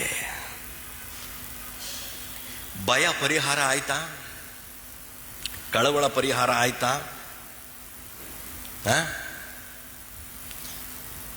ಏನೂ ಆಗಿಲ್ಲ. ಇವನು ನಮ್ಮ ಪರಿಸ್ಥಿತಿನೇ ವಿಚಾರಿಸ್ಲಿಲ್ಲ. ನಮ್ಮನ್ನು ನೋಡ್ದ, ನಮ್ಮನ್ನು ನೋಡ್ಲಿಲ್ಲ, ತಮ್ಮನ್ನು ಮಾತ್ರ ನೋಡಿದ್ದಾನೆ. ನೋಡ್ಬಿಟ್ಟು ಮನೆ ಹೊರತೆ ಅವನಿಗೆ ಹೇಳ್ತಾನೆ, ಮಧ್ಯಾಹ್ನ ಊಟಕ್ಕೆ ನಾನು ಬರ್ತೀನಿ ಅಂತ. ಇನ್ನೇನು ಮಾತಾಡಿಲ್ಲ. ಈಗ ಮತ್ತೆ ಅವರ ಮನಸ್ಥಿತಿ ಹೇಗಾಗಿರ್ಬೋದು? ಮನೆ ಒಳಗಡೆ ಹೋದರೆ ಲಾಕು ಅಷ್ಟೇ, ಆಚೆ ಬರಂಗಿಲ್ಲ. ಏನಾಗ್ಬೋದು ಅವ್ರಿಗೆ? ಆಚೆ ಇದ್ರಾನ ಓಡೋಗ್ಬೋದು, ಮನೆ ಒಳಗಡೆ ಹೋಗ್ಬಿಟ್ರೆ ತಪ್ಪಿಸ್ಕೊಳ್ಳೋಕೆ ಮಾರ್ಗನೇ ಇರಲ್ಲ. ಏನಿದು ಶೋಧನೆ ಆಗುತ್ತಲೇ ತಪ್ಪಿಸಿಕೊಳ್ಳುವ ಮಾರ್ಗ ಏನು ವರ್ಕೌಟ್ ಆಗ್ತಾ ಇಲ್ಲ ಇಲ್ಲಿ ಇವಾಗ. ಯಾಕಂದ್ರೆ ಮನಸ್ಸಿನಲ್ಲಿ ಏನಿದೆ? ಪೂರ್ವಾಗ್ರಹ. Already you have a presumption, assuming things. That is the biggest problem. Assumption ಇದೆಯಲ್ಲ, ನೋಡ್ರಿ ಏನಾಗುತ್ತೆ ನೋಡ್ರಿ. ಈ ಅಣ್ಣಂದಿರ ಮನೋಭಿಪ್ರಾಯವನ್ನು ನಾವುಗಳನ್ನ ಅಪ್ಪಣೆಯ ಮೇರೆಗೆ ಮನೆಯ ವಾರ್ತೆಯೂ ಅವರನ್ನು ಯೋಸೇಫನ ಮನೆಯೊಳಗೆ ಕರೆದುಕೊಂಡು ಹೋಗಲು 18ನೇ ವಚನ ಅಥವಾ 17ನೇ ವಚನದ ಅಂತ್ಯ. ಅವರು ಅದಕ್ಕೆ ಏನಾಯ್ತಂತೆ? ಅವರಿಗೆ ಭಯಪಟ್ಟು, ಬಹಳ ಭಯ ಆಗಿದೆ ಅವರಿಗೆ, ಬಹಳ ಭಯ ಆಗಿದೆ. ಭಯದ ನಿಮಿತ್ತ ಅವರ ಮನಸ್ಸಿನಲ್ಲಿರುವ ಆಲೋಚನೆಗಳನ್ನು ಗಮನಿಸೋಣ. ಮುಂಚೆ ನಾವು ಚೀಲಗಳಲ್ಲಿ ಹಿಂದಕ್ಕೆ ತೆಗೆದುಕೊಂಡು ಹೋದ ಹಣದ ನಿಮಿತ್ತವೇ ಅವನು ನಮ್ಮನ್ನು ತನ್ನ ಮನೆಯೊಳಗೆ ಕರೆಸಿದ್ದಾನೆ. ನಮ್ಮ ಮೇಲೆ ಪಕ್ಕನೆ ಬಿದ್ದು ನಮ್ಮನ್ನು ಕತ್ತೆಗಳ ಸಹಿತವಾಗಿ ಹಿಡಿಸಿ ಗುಲಾಮರನ್ನಾಗಿ ಮಾಡಿಕೊಳ್ಳಬೇಕೆಂದಿದ್ದಾನೆ ಎಂಬುದಾಗಿ ತಮ್ಮೊಳಗೆ ಮಾತಾಡಿಕೊಂಡರು. ನಾವು ಆಸ್ಕಿ ಒಂದೇ, ಇವರು ಮಾತಾಡಿಕೊಂಡಿರೋದು ಸತ್ಯನಾ ಅಥವಾ ಊಹೆನಾ? ಏನನ್ಕೊಂತೀರ? ಇವರು ಮಾತಾಡ್ಕೊಂಡಿರೋದು ವಾಸ್ತವ ಸ್ಥಿತಿನ ಅಥವಾ ಇವರದೇ ಆದಂಥ ಆಲೋಚನೆನಾ? ಮಾತಾಡಿ, ನೋ ಪ್ರಾಬ್ಲಮ್, ಮಾತಾಡ್ರಪ್ಪ, ಇಲ್ಲ ನನ್ನ ನಿದ್ದೆ ಬರುತ್ತೆ.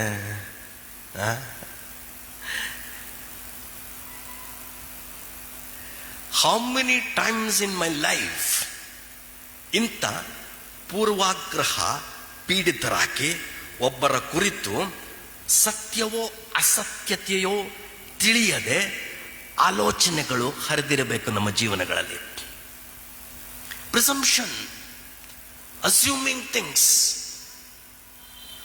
ವಿಚಾರಣೆನೇ ಇಲ್ಲದೆ ಅವರ ಕುರಿತು ದುರಾಭಿಪ್ರಾಯಗಳು, ಸದಾಭಿಪ್ರಾಯಗಳು, ವಾಸ್ತವತೆಯ ಅರಿವಿಲ್ಲದೆ ಆಲೋಚನೆಯನ್ನು ಕಟ್ಟಿಕೊಂಡು ಎಷ್ಟರ ಮಟ್ಟಿಗೆ ನಾವು ಸಹ ಮನುಷ್ಯರನ್ನ ಎದುರಿಸಿದ್ದೇವೆ, ಪರಿಸ್ಥಿತಿಗಳನ್ನು ಎದುರಿಸಿದ್ದೇವೆ. Is presumption good? ಪೂರ್ವಾಗ್ರಹ ಪೀಡಿತ ಒಳ್ಳೆಯದ, ಆರೋಗ್ಯಕರನ? ಹಾಗಾದ್ರೆ ನಮ್ಮ ಜೀವನದಲ್ಲಿ ಎಷ್ಟಾಗಿರ್ಬೋದು ಆ ಥರ? ಆಗಿದೆಯಾ? ಆಗೋಗಿರ್ಬೋದು ಎಷ್ಟೋ ಸಾರಿ. ಪ್ರಿಸಂಪ್ಷನ್ ಅಂದ್ರೆ ಏನು? ಪೂರ್ವಾಗಾರ ಪೀಡಿತೇನೆಂದ್ರು accepting something as true without testing. ಪರೀಕ್ಷೆ ಇಲ್ಲದೆ ಇದು ಸತ್ಯ ಅಂತ ಊಹಿಸಿಕೊಳ್ಳೋದು ಪೂರ್ವಾಗ್ರಹ. ನಮ್ಮ ಜೀವನದಲ್ಲಿ ಇದಾಗಿದೆಯಾ? ನಮಗಿಂತ ಪರಿಸ್ಥಿತಿಗಳು ಎದುರಾಗಿದೆಯಾ? ಪೂರ್ವಾಗ್ರಹ ಪೀಡಿತದಿಂದ ನಮ್ಮ ಜೀವನಗಳಲ್ಲಿ ತಪ್ಪು ನಿರ್ಧಾರಗಳನ್ನು, ತಪ್ಪು ಜಡ್ಜ್ಮೆಂಟ್ಸ್ನ ವ್ಯಕ್ತಿಗಳ ವಿರುದ್ಧವಾಗಿ ಮಾಡಿದ್ದೇವಾ? ವೆರಿ ಗುಡ್ ಸೈಕಾಲಜಿಕಲ್ ಸ್ಟಡಿ ಇದು. ಮನಃಶಾಸ್ತ್ರಜ್ಞರಿಗೆ ಬಹಳ ಬ್ಯೂಟಿಫುಲ್ ಸಬ್ಜೆಕ್ಟ್ ಇದು. ಪೂರ್ವಾಗ್ರಹ ಪೀಡಿತ, ಅಸಂಪ್ಷನ್ಸ್. ಮೆನಿ ಟೈಮ್ಸ್ ಪರಸ್ಪರ ಸಂಬಂಧಕ್ಕೆ ಹಾಳು ಆಗುವುದಕ್ಕೆ presumption is the first step. ಪೂರ್ವಾಗ್ರಹ ಆಲೋಚನೆಗಳಿರುತ್ತಲ್ಲ, ವಿಚಾರವಿಲ್ಲದೆ, ಸತ್ಯ ಅಸತ್ಯತೆಗಳ ಅರಿವಿಲ್ಲದೆ ಪರಸ್ಪರರ ಸಂಬಂಧದಲ್ಲಿ ಅನೇಕ ಸಾರಿ ಇಂಥ ದುರಾಲೋಚನೆಗಳು ಸಾಮರಸ್ಯ ಪ್ರೀತಿಯ ಸಂಬಂಧಕ್ಕಿಂತ ಅನುಮಾನ ಕಳವಳಗಳ ಸಂಬಂಧವೇ ಹೆಚ್ಚು. ಆಗಿದೆಯಾ? It could be even between husband and wife. ಗಂಡ ಹೆಂಡತಿಯ ಮಧ್ಯದಲ್ಲೂ ಇಂಥದ್ದು ಸಾಧ್ಯತೆಗಳಿದೆ.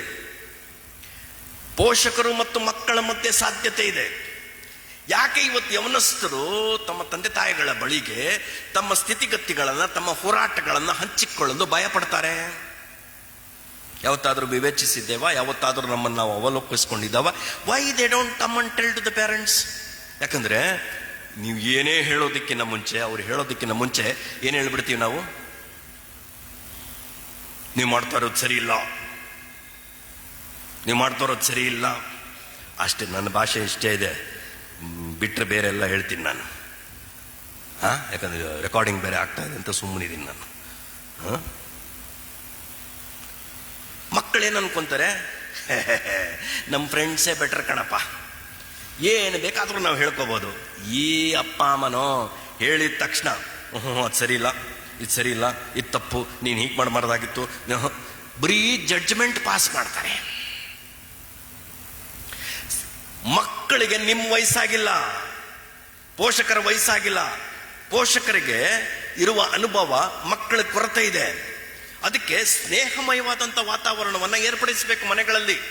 ಅವರು ಬಂದು ತಮ್ಮ ಸಂಕಟ, ತಮ್ಮ ಹೋರಾಟ, ತಮ್ಮ ಸವಾಲು, ತಮಗಾಗುವಂಥ ಶೋಧನೆಯನ್ನ ಮುಕ್ತ ಮನಸ್ಸಿನಿಂದ ತಂದೆ ತಾಯಿಗಳೊಟ್ಟಿಗೆ ಹಂಚಿಕೊಳ್ಳುವಂಥ ವಾತಾವರಣವನ್ನು ಕ್ರಿಯೇಟ್ ಮಾಡಬೇಕು ನಾವು.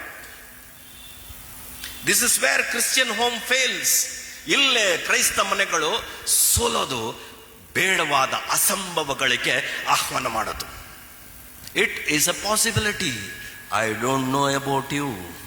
ನಿಮ್ಮ ಬಗ್ಗೆ ನನಗೆ ಗೊತ್ತಿಲ್ಲ. I rarely come for a week. ನೀವು ಭಾಳ ಚೆನ್ನಾಗಿ ನೋಡ್ಕೊಳ್ತೀರಾ ನನ್ನ, ಐ ನೋ ದ್ಯಾಟ್. ಭಾಳ ಪ್ರೀತಿ ಮಾಡ್ತೀರಾ. ನಿಮ್ಮ ಆತಿಥ್ಯ ಭಾಳ ವಿಶೇಷವಾದದ್ದು. Wherever I go, I tell a testimony, best hospitality I get here. But I don't know what happens in your home. But this could be possible. ಇದು ಸಾಧ್ಯ. ತಂದೆ ತಾಯಿಗಳು ತಮ್ಮ ಮಕ್ಕಳಿಗೆ, ಬೆಳೆದು ಬಂದ ಮಕ್ಕಳಿಗೆ ಇಂಥ ವಾತಾವರಣವನ್ನು ಕೊಡಬೇಕು. ತಂದೆ ತಾಯಿಗಳು ತಮ್ಮ ವೈಫಲ್ಯವನ್ನು ಮಕ್ಕಳೊಟ್ಟಿಗೆ ಎಂದಾದರೂ ಹಂಚಿಕೊಂಡಿದ್ದಾರಾ? ಮಕ್ಕಳಿದ್ದೀರಾ? ಇಲ್ಲಿ ಮಕ್ಕಳಿದ್ದೀರಪ್ಪ?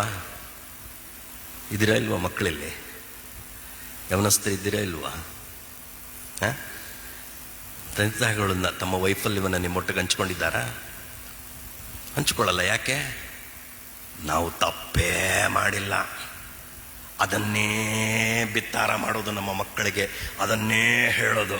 ಆಗ ಮಕ್ಕಳೇನು ಅನ್ಕೊಂತಾರೆ, ನಾವು ಮಾಡೋ ಚಿಕ್ಕ ತಪ್ಪೇ ದೊಡ್ಡದಾಗತ್ತೆ, ಅದಕ್ಕೆ ಇವ್ರ ಹತ್ರ ಹೇಳಿ ಪ್ರಯೋಜನ ಇಲ್ಲ. ಯಾಕಂದರೆ ದೇ ಆರ್ ಪರ್ಫೆಕ್ಟ್ ಪೀಪಲ್. ಏನೂ ಇಲ್ಲ ಬಂಡವಾಳ ಅಲ್ಲಿ, ಏನೂ ಇಲ್ಲ ಬಂಡವಾಳ ಅಲ್ಲಿ. ಅದಕ್ಕೆ ಒಂದು ತಾಯಿ ತನ್ನ ಮಗುಗೆ ಹೇಳ್ತಾ ಇದ್ಲಂತೆ, 93 ಅಂಕ ತಗೊಂಡಿದ್ಲು. 93 ಅಂಕ ತಗೊಂಡಿದ್ರೆ ಬೆನ್ ತಟ್ಟಬೇಕಾಗಿತ್ತು. ಆ ತಾಯಿ ಹೇಳಿದ್ಲಂತೆ, 7 ಮಾರ್ಕ್ ಏನಾಯಿತು ಅಂತ. ಇನ್ನು 7 ಮಾರ್ಕ್ ಏನಾಯಿತು ಅಂತ ಕೇಳೋವರೆಗೂ ಕೇಳಲ್ಲ ಆ ಮಗಳು. ಇಷ್ಟೊಂದು ಕೇಳ್ತಿಯಲ್ಲ, ನಿನ್ನ ಮಾರ್ಕ್ಸ್ ಕಾರ್ಡ್ ತೋರಿಸು ಅಂದ್ಲವಳು. ಆ ಮಾರ್ಕ್ಸ್ ಕಾರ್ಡ್ ಬುಕ್ ಬೈಂಡ್ ಮಾಡ್ಬೇಕು, ಹಂಗೈತೆ, ಅಷ್ಟೊಂದು ಮಾರ್ಕ್ಸ್ ಕಾರ್ಡ್ ಐತೆ. ಅವತ್ತೇ ಲಾಸ್ಟ್ ತಾಯಿ ಕೇಳೋದೇ ಬಿಟ್ಬಿಟ್ಲು. ಒಳ್ಳೆ ಮಾರ್ಕ್ಸ್ ತಗೊಂಡಿದ್ಯಾ, ಒಳ್ಳೆ ಮಾರ್ಕ್ಸ್ ತಗೊಂಡು. ಯಾಕಂದ್ರೆ ಏಕೆ, ನಾನು ಬಯಲಾಗ್ಬಿಡ್ತೀನಿ ಅಂತ. ಹಿಂಗೆ ತಾನೆ ಕುಟುಂಬ ಹಂಗಲ್ಲ, ಕುಟುಂಬ ಹಂಗಲ್ಲ. It is a cooperative society, it is a cooperative society, ಸಹಕಾರ ಸಂಘ. Don't pose yourself as hero and heroine to your children. ನಾವು ತಪ್ಪು ಮಾಡಿದ್ದೇವೆ, ನಾವು ನಮ್ಮ ಟೈಮ್ ನಾವು ಮರೆ ಮಾಡ್ತೀವಿ. ಯಾಕೆ, ನಾನು ನಿನ್ನೆ ಹೇಳಿದ್ನಲ್ಲ, ಇಮೇಜ್ನ ಮ್ಯಾನೇಜ್ ಮಾಡಬೇಕು. ಡ್ಯಾಮೇಜ್ ಆಗಬಾರ್ದು, ಡ್ಯಾಮೇಜ್ ಆಗಬಾರ್ದು, ಡ್ಯಾಮೇಜ್ ಆಗಬಾರ್ದು ಅಂತ ಹೇಳಿ ಹೇಳಿ ಗಾರ್ಬೇಜ್ ಹಿಡಿಯುತ್ತೆ. It's a very practical lesson I am teaching to you, very practical lesson. ಭಯ, ಕಳವಳ, ಊಹೆ, ಅವ್ರದೇ ಆದಂಥ ವಿವೇಚನೆ, ಸತ್ಯ ಅಸತ್ಯ ಯಾವುದೂ ಕೂಡ ಪರಿಶೀಲಿಸದೆ ಯೋಸೇಫನ ಕುರಿತು ಪ್ರಿಸಂಪ್ಟಿವ್ ಮೋಡ್ ಮೆಂಟಲ್ ಶಾರ್ಟ್ಕಟ್, ಮಾನಸಿಕವಾದ ಅಡ್ಡದಾರಿ, ಪ್ರಿಸಂಪ್ಷನ್. ಸೊ ಆ ಮೂಲಕ ಒಬ್ಬ ವ್ಯಕ್ತಿಯ ಅಥವಾ ಒಂದು ಪರಿಸ್ಥಿತಿಯ ಮೇಲೆ ನಮ್ಮದೇ ಆದಂಥ ನಂಬಿಕೆ, ನಮ್ಮದೇ ಆದಂಥ ನಿಲುವುಗಳನ್ನು ಕಟ್ಟಿಕೊಳ್ಳುತ್ತೇವೆ. ಅದು ಎಷ್ಟರ ಮಟ್ಟಿಗೆ ಸತ್ಯ, ಎಷ್ಟರ ಮಟ್ಟಿಗೆ ಸುಳ್ಳು ಪರಿಶೀಲನೆ ಮಾಡಲಿಕ್ಕೆ ಹೋಗೋದೇ ಇಲ್ಲ. ಅಂಥವುಗಳಾಗಿದೆಯಾ ನಮಗೆ? ಅಂಥವುಗಳಾಗಿದೆಯಾ?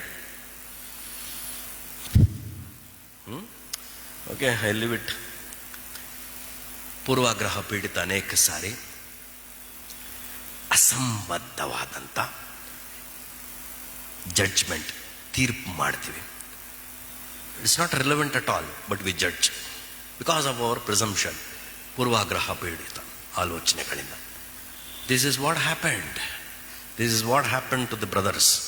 ಓಕೆ, ಆದರೆ ಇವೆಲ್ಲವುಗಳ ಮಧ್ಯೆ ಯೋಸೇಫನನ್ನು ನೋಡ್ರಿ. ಇವರು ನನ್ನನ್ನು ಗುಂಡಿಗೆ ಹಾಕಿದವರು, ಇವರು ನನ್ನನ್ನೆಲ್ಲ ಹಾಕಿದವರು, ಗುಂಡಿಗೆ ಹಾಕಿದವರು. ಊಟ ಕಿತ್ಕೊಂಡು ಅವರೇ ತಿನ್ಕೊಂಡು ಸಾಯಿಸಿಬಿಡಬೇಕು ಅಂತ ತೀರ್ಮಾನ ಮಾಡಿದವರು.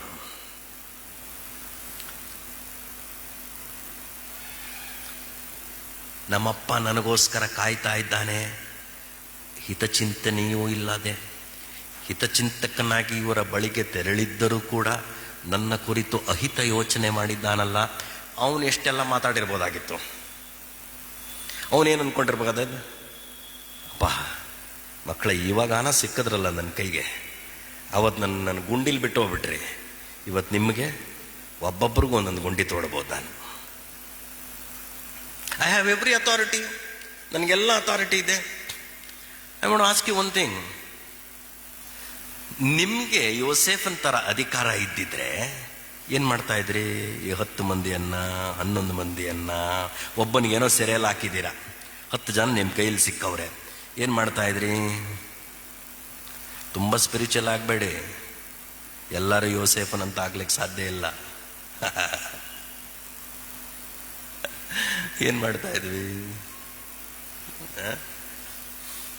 ಎಷ್ಟೋ ದಿವಸದ ಕಹಿಯನ್ನ ತೀರಿಸ್ಕೊಳ್ಳಕ್ಕೆ ಒಂದು ಸಮಯ ಕಾಯ್ತಾ ಇರ್ತೀವಿ ನಾವು, ಕರೆಕ್ಟಾ?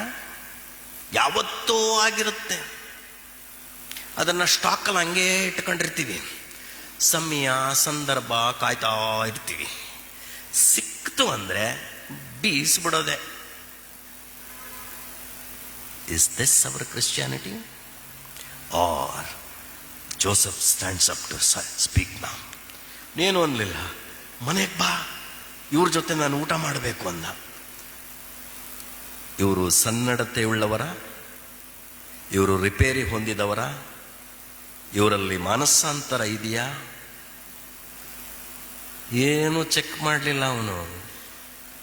ಇಲ್ಲಿ ಅವನ ಮನಸ್ಸು ಏನು ಹೇಳ್ತಾ ಇದೆ ಗೊತ್ತಾ? ಒಳ್ಳೆತನದಿಂದ ಕೆಟ್ಟತನವನ್ನ ಸೋಲಿಸಬೇಕು. ಒಳ್ಳೆತನದಿಂದ ಕೆಟ್ಟತನವನ್ನ ಸೋಲಿಸಬೇಕು. ನಿಮ್ಮ ಪ್ರೀತಿಯು ನಿಷ್ಕಪಟವಾಗಿರಲಿ. ರೋಮಾಪುರ ಪತ್ರ 12ನೇ ಅಧ್ಯಾಯ. ನಿಮ್ಮ ಪ್ರೀತಿಯು ಹೇಗಿರಬೇಕಂತೆ? ನಿಷ್ಕಪಟವಾಗಿರಬೇಕು. ಅದರ ಅಡಿಯಲ್ಲಿ ಇದೆಲ್ಲ ಬರುತ್ತೆ. ಮುಯ್ಯಿಗೆ ಮುಯ್ಯಿ ತೀರಿಸಬೇಡಿ, ಅದು ನಿಮ್ಮ ಕೆಲಸವಲ್ಲ. ಪ್ರೀತಿ ಇದ್ದಲ್ಲಿ ಮುಯ್ಯಿಗೆ ಮುಯ್ಯಿ ತೀರಿಸುವುದಿಲ್ಲ.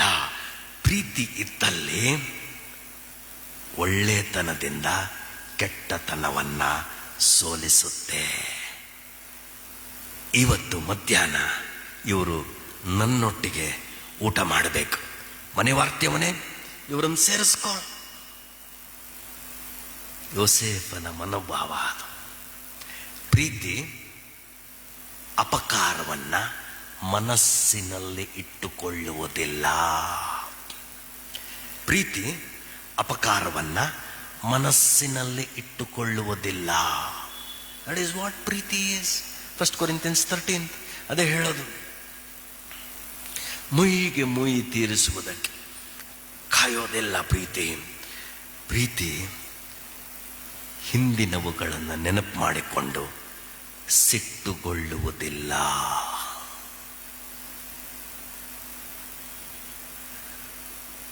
ನಿಮ್ಮ ವೈರಿ ಹಸಿದಿದ್ದರೆ, ನಿಮ್ಮ ವೈರಿ ಬಾಯಾರಿದ್ದರೆ ಏನು ಮಾಡಬೇಕಂತೆ? ನೀರು ಕೊಡಿ. ಬಿಸಿನೀರು ಕೊಡಬೇಡಿ, ನೀರೇ ಕೊಡಿ.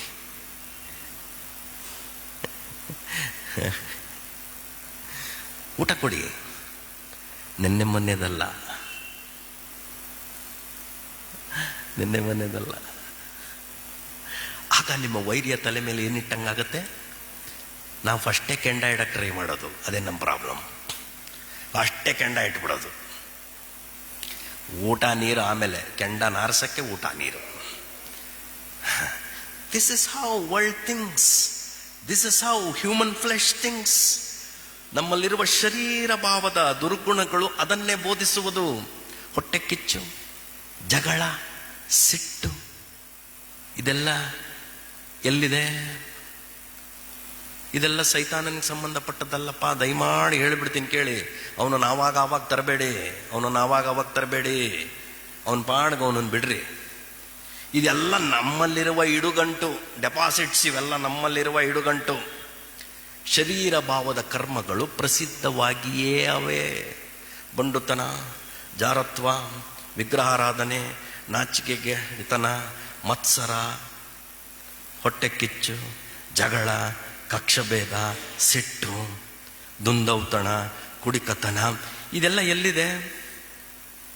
ಎಲ್ಲಿದೆಯಪ್ಪ? ಒಳಗಡೆ ಇದೆ ಸ್ವಾಮಿ, ಒಳಗಡೆ ಇದೆ. ಚರ್ಚಲ್ಲಿ ಕಾಣಿಸ್ಕೊಳ್ಳಲ್ಲ, ಚರ್ಚಲ್ಲಿ ಕಾಣಿಸ್ಕೊಳ್ಳಲ್ಲ. ಆದರೆ ವರ್ಕ್ಶಾಪಲ್ಲಿ ವರ್ಕ್ ಆಗ್ತಾನೆ ಇರುತ್ತೆ. ಚರ್ಚಲ್ಲಿದ್ರೇನು,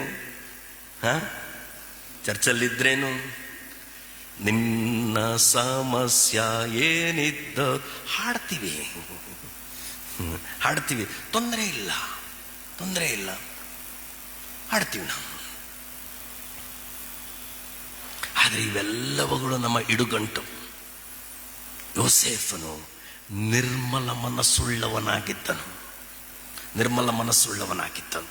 ಯೋಸೇಫನ ಆಲೋಚನೆನೇ ಬೇರೆ. ಇದು 2ನೇ ಸಾರಿ ಅವನ ಬಳಿಗೆ ಬರ್ತಾ ಇರೋದು, 2ನೇ ಸಾರಿ ಅವನ ಬಳಿಗೆ ಬರ್ತಾ ಇರೋದು. ಪ್ರೀತಿ ಇರುವಲ್ಲಿ ಏನಿರುವುದಿಲ್ಲ? ಏನಿರಲ್ಲ? ಹೆದರಿಕೆ ಇರುವುದಿಲ್ಲ. ಹೆದರಿಕೆ ಇದ್ದರೆ ಯಾತನೆಯನ್ನ ಉಂಟು ಮಾಡುತ್ತದಂತೆ. ಅದು ಯಾವ ಥರ ಯಾತನೆ? ನರಕದಲ್ಲಿ ಕಾಣಿಸುವಂಥ ಯಾತನೆ ಅದು. ಪ್ರೀತಿ ಇರುವಲ್ಲಿ ಹೆದರಿಕೆ ಇರುವುದಿಲ್ಲ. ಬಹಳ ಸಲೀಸಾಗಿ ಹೇಳಿಬಿಟ್ಟ ಮನೆ ವಾರ್ತೆ ಅವನಿಗೆ, ಇವತ್ತು ಮಧ್ಯಾಹ್ನ ನಾನು ಇವ್ರ ಜೊತೆ ಊಟ ಮಾಡ್ತೇನೆ. ಊಟ ಹಾಕುವವನಿಗೆ ಸಮಸ್ಯೆ ಇಲ್ಲ.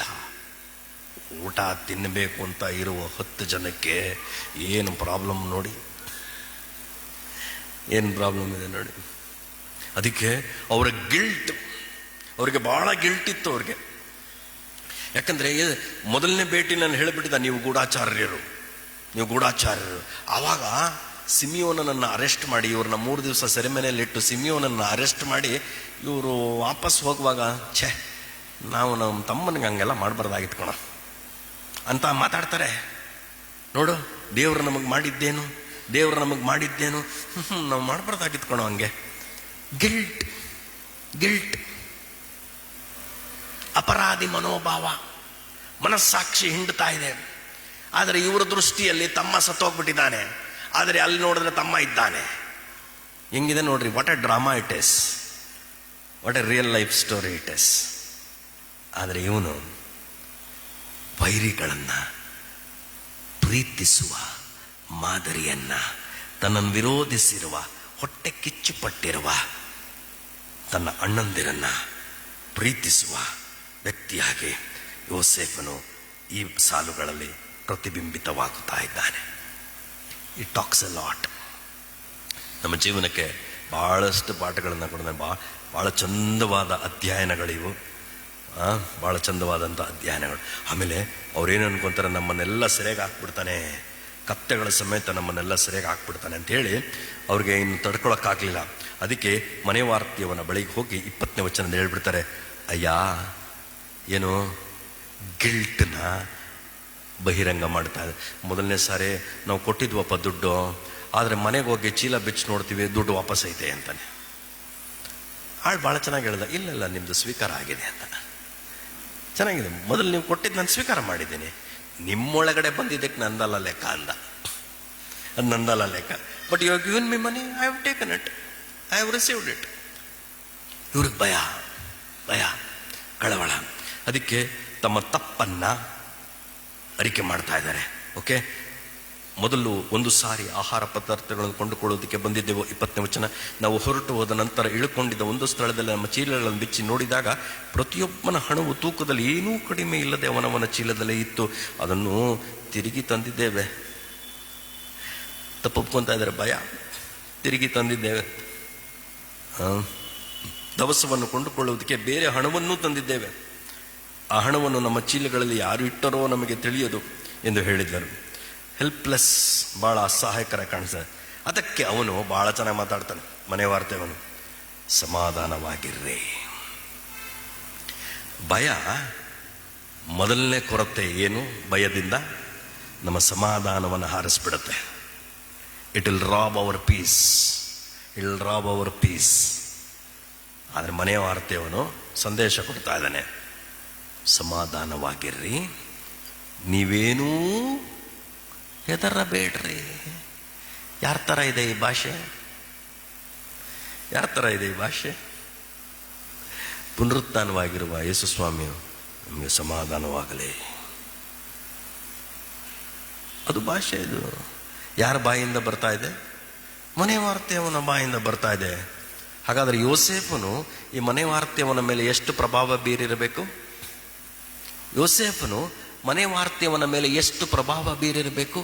ಎಷ್ಟು ಅವನ ಸುಗುಣಗಳು ಅವನ ಮೇಲೆ ಪರಿಣಾಮ ಬೀರಿರಬೇಕು?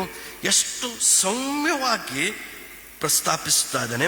ಅವರ ದುಸ್ಥಿತಿಯ ಹಿಂದೆ ಇರುವ ಭಯ ಎಲ್ಲವನ್ನ ಗ್ರಹಿಸಿಕೊಂಡವನಾಗಿ, ಸಮಾಧಾನವಾಗಿರ್ರಿ, ನೀವು ಹೆದರಬೇಡ್ರಿ. ಓಕೆ, ನಿಮ್ಮ ತಂದೆಗೂ ನಿಮಗೂ ದೇವರಾಗಿರುವ ಆತನು ನಿಮ್ಮ ಚೀಲಗಳಲ್ಲಿಯೇ ನಿಕ್ಷೇಪ ಸಿಕ್ಕುವಂತೆ ಅನುಗ್ರಹಿಸಿದ. Is godly. ನೀವು ಅನ್ಕೊಂಡಂಗೆ ಏನು ನಡೆದಿಲ್ಲಪ್ಪ. Your God must have given you. ನಿಮ್ಮ ದೇವರು ನಿಮಗೆ ಕೊಟ್ಟಿದ್ದಾನೆ. Reminding God amidst fear, reminding God amidst presumption. ಪೂರ್ವಾಗ್ರಹ ಪೀಡಿತದಿಂದ ಸೆರೆಯಲ್ಲಿ ಬೀಳುತ್ತೇವೋ ಏನೋ ಎಂಬ ಕಳವಳದಿಂದ ಕೂಡಿರುವವರಿಗೆ ಸಮಾಧಾನ ಪಡಿಸುತ್ತಾ, ಹೆದರಬೇಡಿ ಎಂಬುದಾಗಿ ಉತ್ತೇಜಿಸುತ್ತಾ, ತಮ್ಮ ದೇವರನ್ನ ಅವರ ಮಧ್ಯದಲ್ಲಿ ನೆನಪು ಹುಟ್ಟಿಸುತ್ತಾ ಇದ್ದಾನೆ. Isn't this love? ಪ್ರೀತಿ ಇರುವಲ್ಲಿ ಏನಿರುವುದಿಲ್ಲ? ಪ್ರೀತಿ ಇರುವುದಲ್ಲಿ ಏನಿರುವುದಿಲ್ಲ? ಹೆದರಿಕೆ ಇರುವುದಿಲ್ಲ. ಪ್ರೀತಿ ಇರುವ ಕಾರಣ ಮನೆವಾರ್ತೆಯವನು ಹೇಳ್ತಾ ಇದ್ದಾನೆ, do not fear, do not fear. ಪ್ರೀತಿ ಇರುವ ಕಾರಣ ಸಮಾಧಾನವಾಗಿರ್ರಿ. This is all by products of love. ಇದೆಲ್ಲ ಪ್ರೀತಿಯ ಪರಿಣಾಮಗಳು. 1 ಕೊರಿಂಥ 13ನೇ ಅಧ್ಯಾಯ ನೀವು ನೋಡಿಬಿಟ್ರೆ ನಿಮ್ಗೆ ಗೊತ್ತಾಗುತ್ತೆ. 4ನೇ ವಚನದಿಂದ 13ನೇ ವಚನ. ಹೊಟ್ಟೆ ಕಿಚ್ಚುಪಡುವುದಿಲ್ಲ, ಉಬ್ಬಿಕೊಳ್ಳುವುದಿಲ್ಲ, ಮರ್ಯಾದೆಗೆಟ್ಟು ನಡೆಯುವುದಿಲ್ಲ, ಮರ್ಯಾದೆಗೆಟ್ಟು ನಡೆಯುವುದಿಲ್ಲ. ನಮ್ಮ ಜೀವನಗಳಲ್ಲಿ ಮರ್ಯಾದೆಗೆಟ್ಟು ನಡೆಯುತ್ತಿದ್ದರೆ ಪ್ರೀತಿಯ ಕೊರತೆಯಿಂದಲೇ. ನಮ್ಮ ಜೀವನಗಳಲ್ಲಿ ಹೊಟ್ಟೆ ಕಿಚ್ಚು ಪಟ್ಟಿದ್ದರೆ ಪ್ರೀತಿಯ ಕೊರತೆಯಿಂದಲೇ. ನಮ್ಮ ಜೀವನಗಳಲ್ಲಿ ಅಪಕಾರ ಮಾಡಿದವರಿಗೂ ನಿಂದಿಸಿದವರಿಗೂ ಆಶೀರ್ವಾದ ಮಾಡದೆ ಹೋದರೆ ಪ್ರೀತಿಯ ಕೊರತೆ. How to know I love my God? ದೇವರನ್ನು ಪ್ರೀತಿಸ್ತಾ ಇದ್ದೀನಿ ಅಂತ ಹೆಂಗೆ ಗೊತ್ತಾಗುತ್ತೆ? ಹೆಂಗೆ ಗೊತ್ತಾಗತ್ತಪ್ಪ ದೇವರನ್ನು ಪ್ರೀತಿಸ್ತಾ ಇದ್ದೀನಿ ಅಂತ? ಚಿಕ್ಕ ಚಿಕ್ಕ ಆಜ್ಞೆಗಳನ್ನು ಕೂಡ ಹಗುರವಾಗಿ ಭಾವಿಸದೆ ಚಾಚು ತಪ್ಪದೆ ಕೈಕೊಂಡು ನಡೆಯುವುದರಿಂದಲೇ ಪ್ರೀತಿಯ ಅಭಿವ್ಯಕ್ತನೆ. Love is manifested through your obedience. ವಿಧೇಯತೆಯಿಂದಲೇ ನಾವು ದೇವರನ್ನು ಪ್ರೀತಿ ಮಾಡ್ತಾ ಇದ್ದೀವಿ ಅಂತ ಗೊತ್ತಾಗತ್ತು. ಕಠಿಣರಾಗಿ ದೇವರನ್ನು ಪ್ರೀತಿ ಮಾಡಲಿಕ್ಕೆ ಸಾಧ್ಯವೇ ಇಲ್ಲ. ಅಪನಂಬಿಕಸ್ಥರಾಗಿ ವಿಧೇಯರಾಗಲು ಸಾಧ್ಯವಿಲ್ಲ. Be careful. ಮನೆವಾರ್ತೆಯವನು ಯೋಸೇಫನ ಪ್ರತಿಬಿಂಬವಾಗಿ ಅವರನ್ನು ಧೈರ್ಯಗೊಳಿಸುತ್ತಿದ್ದಾನೆ. ಅಂದರೆ ಆಹ್ವಾನ ಮಾಡಿರುವಂಥ ಯೋಸೇಫನು ಊಟಕ್ಕೆ. ಪ್ರಕಟಣೆ ಗ್ರಂಥ 3ನೇ ಅಧ್ಯಾಯ 20ನೇ ವಚನ ಏನು ಹೇಳುತ್ತೆ? ಈಗೋ ಬಾಗಿಲ ಬಳಿಯಲ್ಲಿ ನಿಂತು ತಟ್ಟುತ್ತಾ ಇದ್ದೇನೆ. ಯಾರಾದರೂ ಮನಸ್ಸು ಮಾಡಿ ಕೇಳಿಸಿಕೊಂಡು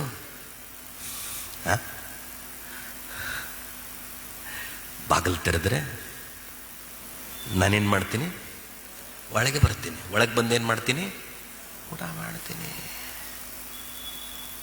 ಅದೇ ಮಾಡ್ತಾರೆ. ಅದು ಯೋಸೇಫನು ಅವ್ರ ಹೃದಯ ಎಂಬ ಬಾಗಿಲ ಬಳಿಯಲ್ಲಿ ನಿಂತು ತಟ್ಟುಬಿಟ್ಟು ಹೇಳ್ದ, ಮನೆಯೊಳಗಡೆ ಬನ್ನಿ ಅಂತ. ಮನೆಯೊಳಗಡೆ ನಾನು ನಿಮ್ಮ ಜೊತೆ ಊಟ ಮಾಡ್ತೀನಿ ಅಂದ. ದುಷ್ಟಕೂಟ ಅಲ್ಲ ಇದು, ದುಷ್ಟಕೂಟ ಅಲ್ಲ. ಅನ್ಯೋನ್ಯತೆಯನ್ನ ಪ್ರಕಟಿಸುವಂತ ಪ್ರೀತಿಯ ಕೂಟ. Wherever love is, fellowship becomes common. ಅನ್ಯೋನ್ಯತೆ ಸಹಜವಾಗತ್ತೆ ಪ್ರೀತಿ ಇದ್ದಾಗ. ಅನ್ಯೋನ್ಯತೆ ಇಲ್ಲವೇ ಇಲ್ಲ ಅಂದರೆ ಪ್ರೀತಿಯ ಕೊರತೆ. For every Christian fellowship is very important sir. ಸೇವಕರಾದ ನಮಗೆ ಇದು ದೊಡ್ಡ ಕೊರತೆ ಇದೆ. ನಮಗೆ ಸೇವಕರುಗಳಿಗೆ ಬಹಳ ದೊಡ್ಡ ಕೊರತೆ. ಯಾಕಂದರೆ ನಮ್ಮ ಬಂಡವಾಳ ಎಲ್ಲಿ ಗೊತ್ತಾಗ್ಬಿಡುತ್ತೋ ಅಂತ. ನಮ್ಮ ಬಂಡವಾಳ ಗೊತ್ತಾಗ್ಬಿಡುತ್ತಲ್ಲಪ್ಪ. ಅಲ್ಲೇ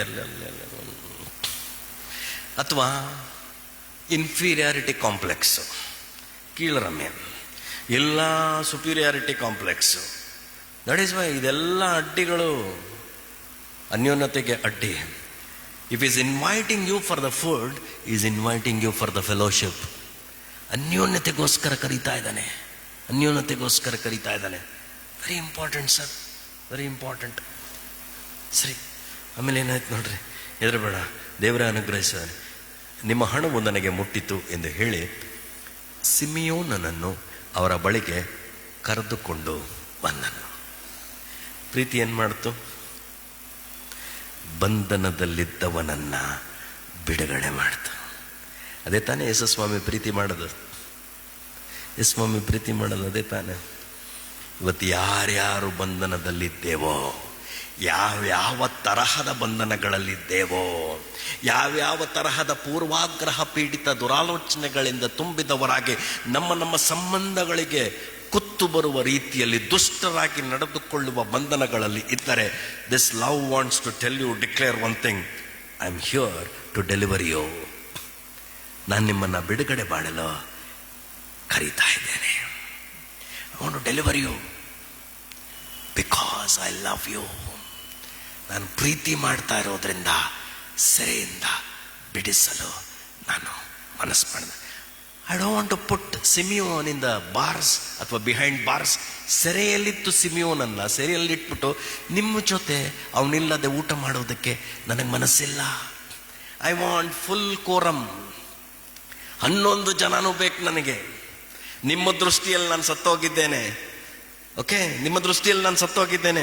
ಆದರೆ ನಿಮ್ಮ ಜೊತೆ ಊಟ ಮಾಡುವಾಗ ನನಗೆ 11 ಜನನೂ ಬೇಕು. 11 ಜನನೂ ಬೇಕು. This is pure love. This is pure love. Wow, it's A nice subject. Okay, ಕರೆದುಕೊಂಡು ಬಂದು ಅವರೆಲ್ಲರನ್ನೂ, ಎಷ್ಟು ಸಂಖ್ಯೆ? 11 ಮಂದಿ ಯೋಸೇಫನ ಮನೆಯೊಳಗೆ ಸೇರಿಸಿ ಏನು ಕೊಡ್ತಾನೆ? ಏನು ಕೊಡ್ತಾರೆ? ಕಲ್ಚರ್ ಗೊತ್ತಾಗ್ಬೇಕು ನಮಗಲ್ಲಿ. ಏನು ಕೊಡ್ತಾರೆ ಸರ್? ಕಾಲುಗಳನ್ನು ತೊಳೆಯುವುದಕ್ಕೆ ಏನು ಕೊಟ್ಟರು? ನೀರನ್ನು ಕೊಡಿಸಿ. ಏನು ಈ ಕಲ್ಚರಿಂದ ಏನು ಕಲ್ತ್ಕೋತೀವ್ರಿ? What this culture tells us? What this culture tells us?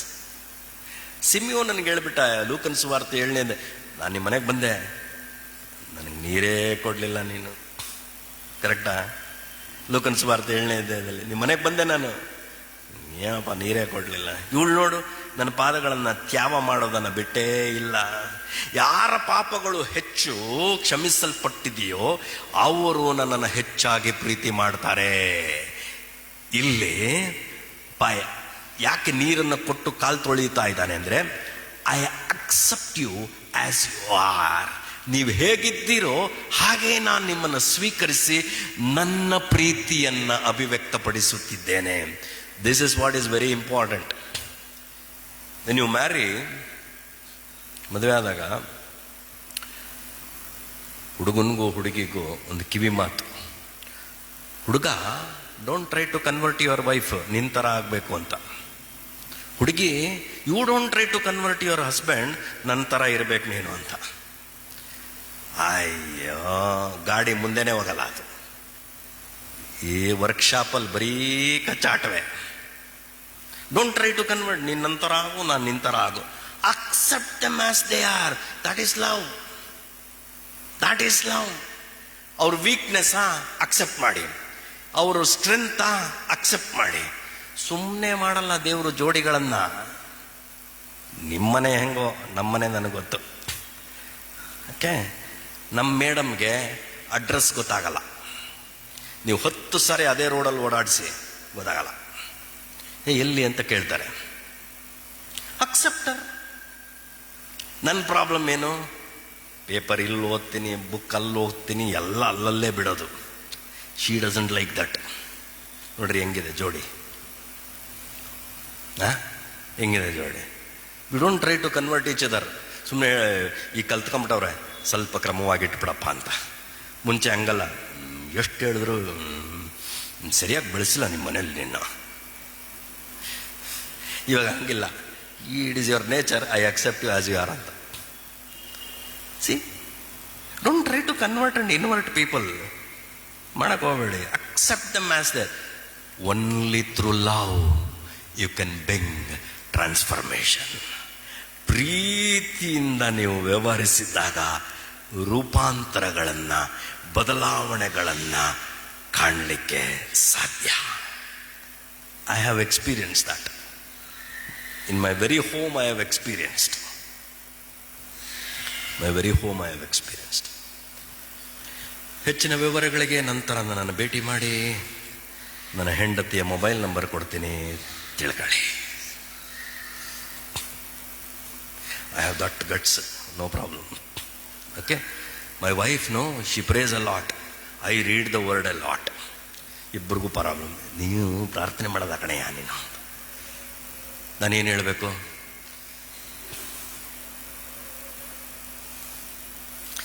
ಈಗ ವಯಸ್ಸ ವರ್ಷ, ಇವಾಗ ಇಬ್ಬರು ಒಂದು ಸ್ವಲ್ಪ ಬ್ಯಾಲೆನ್ಸಲ್ಲಿದ್ದೀವಿ. ಇವಾಗ ಅವಾಗ ಎಚ್ಚರಿಸ್ತಾರೆ. That is family, that is family, that is family. Don't fight. ನನಗೆ ಅಡ್ವಾಂಟೇಜು, ನಿನಗೆ disadvantage. Don't fight. That is not family. It is not family. Accept them as you are. ಹಾಗಂತ ಪಾಪಗಳನ್ನು ಕೂಡ ಅಕ್ಸೆಪ್ಟ್ ಮಾಡಕ್ ಹೋಗ್ಬೇಡಿ. ಎಚ್ಚರಿಸಿ, ಎಚ್ಚರಿಸಿ, ಪ್ರೀತಿಯಿಂದ ಎಚ್ಚರಿಸಿ. Very important, very important, very important. ಕಾಲು ತೊಳೆಯುವುದಕ್ಕೆ ನೀರು ಕೊಟ್ಟರೆ ಇದ್ದ ಹಾಗೆ ಅವರನ್ನು ಸ್ವೀಕರಿಸಿದ್ದಾನೆ. This is love. ಕಲ್ಚರ್ ಗೊತ್ತಿರೋರಿಗೆ ಅವ್ರಿಗೆ ಅರ್ಥ ಆಗ್ಬಿಡುತ್ತೆ. ಈ ಇಬ್ರಿಯರ culture ಗೊತ್ತಿರೋರಿಗೆ they will feel homely. ಬಾ, they have received me as I am. ನನ್ನನ್ನು ಸ್ವೀಕಾರ ಮಾಡಿದ್ದಾರೆ, ನಾನು ಹೇಗಿದ್ದೀನೋ ಹಾಗೆ. ಈ ಎಲ್ಲ ಘಟನಾವಳಿಯಲ್ಲಿ ಯೋಸೇಫನ ಮುಂದೆ ನಿಲ್ಲುವಷ್ಟು 10 ಮಂದಿ ಸಹೋದರರಿಗೆ ಯೋಸೇಫನು ಸಂದರ್ಶನಕ್ಕೆ ಅವಕಾಶ ಕೊಟ್ಟಿದ್ರೆ ಇಟ್ ಇಸ್ ಲವ್. ಕಠಿಣನಾಗಿದ್ರೆ ಸೆಕ್ರೆಟರಿನ ಕಳಿಸ್ತಾ ಇದ್ದ. ಏನೋ ಬಂದವ್ರ ನೋಡೋಗ ಅವ್ರನ್ನ ಅಂತ. ಆಗಿದೆಯಾ? ಬಂದವ್ರು ನೋಡೋಗ. ಅಧಿಕಾರಿ ಸರ್ ಕಳಿಸ್ಬೋದು. ಆದರೆ ಈ 10 ಜನಕ್ಕೆ ಅವನೇ ಮುಖಾಮುಖಿಯಾಗಿ ಎದುರಿನಲ್ಲಿ ನಿಂತಿದ್ದಾನೆ. That is love. ಆಮೇಲೆ ಬೆನ್ಯಾಮಿನನ್ನು ನೋಡಿದ್ದಾನೆ. ಆಮೇಲೆ ಉಳಿದ ಅಣ್ಣಂದ್ರಿಗೆ ಹೇಳ್ತಾನೆ, ಮನೆ ವಾರ್ತೆ ಅವನಿಗೆ ಹೇಳ್ತಾನೆ, ಇವತ್ತು ಮಧ್ಯಾಹ್ನ ಊಟ. That is love. That is love. ಗಿಲ್ಟಲ್ಲಿದ್ದಾರೆ, ಮನಸ್ಸು ಅಪರಾಧದಿಂದ ತುಂಬಿದೆ, ಭಯ ಇದೆ, ಶಿಕ್ಷೆ ಕೊಟ್ಟು ಬಿಡ್ತಾನೋ ಏನೋ ಅಂತ ಭಯ ಇದೆ, ತಪ್ಪೊಪ್ಪಿಗೆಯನ್ನು ಮಾಡ್ತಾರೆ. ಆದರೆ ಮನೆ ವಾರ್ತೆಯವನು ಅವರನ್ನ ಸಮಾಧಾನ ಪಡಿಸ್ತಾನೆ, ಹೆದರಬೇಡ ಅಂತಾನೆ. That is love. That is love. ಈ ಮನೆಯಲ್ಲಿ ಊಟ ಮಾಡೋದಕ್ಕೆ ಘರ್ಷಣೆ ಇಲ್ಲ, ಈ ಮನೆಯಲ್ಲಿ ಊಟ ಮಾಡುವುದಕ್ಕೆ ಸಮಸ್ಯೆವಿಲ್ಲ. ನಮ್ಮನ್ನ ಸಮಾಧಾನ ಪಡಿಸಿದ್ದಾರೆ. ಹೆದರಿಕೆ ಇದ್ದವರನ್ನ ಬಿಡಿಸಿ, ನಮ್ಮನ್ನ ಧೈರ್ಯಗೊಳಿಸಿ, ಉತ್ತೇಜಿಸಿ, ದೇವರನ್ನು ಕೂಡ ಪರಿಚಯಿಸಿದ್ದಾರೆ. ಈ ಮನೆಯಲ್ಲಿ ಊಟ ಮಾಡಬಹುದು. ಈ ಮನೆಯಲ್ಲಿ ಏನು ಮಾಡ್ಬೋದು? ಊಟ ಮಾಡಬಹುದು. ಸೆರೆಯಲ್ಲಿದ್ದ ಅಣ್ಣನನ್ನ ಬಿಡಿಸಿ ನಮ್ಮೊಂದಿಗೆ ಸೇರಿಸಿದ್ದಾರೆ. ಈ ಮನೆಯಲ್ಲಿ ಏನು ಮಾಡ್ಬೋದು? ಊಟ ಮಾಡಬಹುದು. ಯಾಕೆ? ಪ್ರೀತಿಯ ಮೆರವಣಿಗೆಯನ್ನ ವೀಕ್ಷಿಸುತ್ತಿದ್ದಾರೆ, ಪ್ರೀತಿಯನ್ನ ವೀಕ್ಷಿಸುತ್ತಿದ್ದಾರೆ. ಮತ್ತೆ ಐ ಆಮ್ ಗೋಣ ಎಂಡ್. ಓಕೆ, ಯೋಸೇಫನ ಮನೆಯೊಳಗೆ ಸೇರಿಸಿ ಕಾಲುಗಳನ್ನು ತೊಳೆಯುವುದಕ್ಕೆ ನೀರನ್ನು ಕೊಡಿಸಿ ಅವರ ಕತ್ತೆಗಳಿಗೆ ಮೇವು ಹಾಕಿಸಿದ್ದನು. Concern, love, concerns. ಪ್ರೀತಿ ಇದ್ದಲ್ಲಿ ಕಾಳಜಿ. ಓಕೆ, ಕಾಳಜಿ. ತಾವು ಅಲ್ಲೇ ಊಟ ಮಾಡಬೇಕೆಂಬ ಸಂಗತಿಯನ್ನು ಅವರು ಕೇಳಿದ್ದರಿಂದ ತಾವು ತಂದಿದ್ದ ಕಾಣಿಕೆಯನ್ನು ಸಿದ್ಧವಾಗಿ ಇಟ್ಟುಕೊಂಡು ಯೋಸೇಫನು ಮಧ್ಯಾಹ್ನದಲ್ಲಿ ಬರುವ ತನಕ ಕಾದುಕೊಂಡಿದ್ದರು. ನಿರೀಕ್ಷೆಯಿಂದ ಕಾದುಕೊಂಡಿದ್ದರು, ಕಳವಳದಿಂದಲ್ಲ. ಅದಕ್ಕೆ ಕಾಣಿಕೆ ಇಟ್ಟುಕೊಂಡು ಕಾದಿದ್ದರು.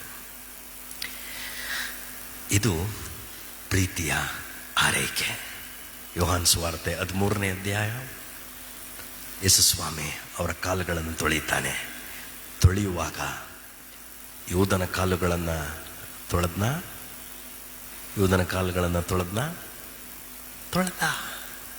ಹಿಡ್ಕೊಡುತ್ತಾನೆ ಅಂತ ಗೊತ್ತಿದ್ದು ತೊಳೆದ್ನ, ಗೊತ್ತಿದ್ದು ತೊಳೆದ, ಗೊತ್ತಿದ್ದು ತೊಳೆದ, ಗೊತ್ತಿದ್ದು ತೊಳೆದ. That is love. ತನ್ನವರನ್ನು ಪರಿಪೂರ್ಣವಾಗಿ ಪ್ರೀತಿಸಿದ್ದಾನೆ. ಇವ ನನ್ನನ್ನು ಹಿಡ್ಕೊಡ್ತಾನೆ ಅಂತ ಗೊತ್ತಿದ್ರೂ ಕೂಡ ಪ್ರೀತಿಯನ್ನ ಅಭಿವ್ಯಕ್ತಪಡಿಸಲು ಹಿಂಜರಿಯಲೇ ಇಲ್ಲ. ಒಬ್ಬ ಸೇವಕನೋಪಾದಿಯಲ್ಲಿ ಕೈಪಾವುಡವನ್ನು ಕಟ್ಟಿಕೊಂಡು ಬೋಗುಣಿಯಲ್ಲಿ ನೀರನ್ನು ಹಾಕಿ ಕಾಲುಗಳನ್ನು ತೊಳೆದಿದ್ದಾನೆ. This is love in action. ಪಸ್ಕದ ಊಟವನ್ನು ಮಾಡಿದ್ರ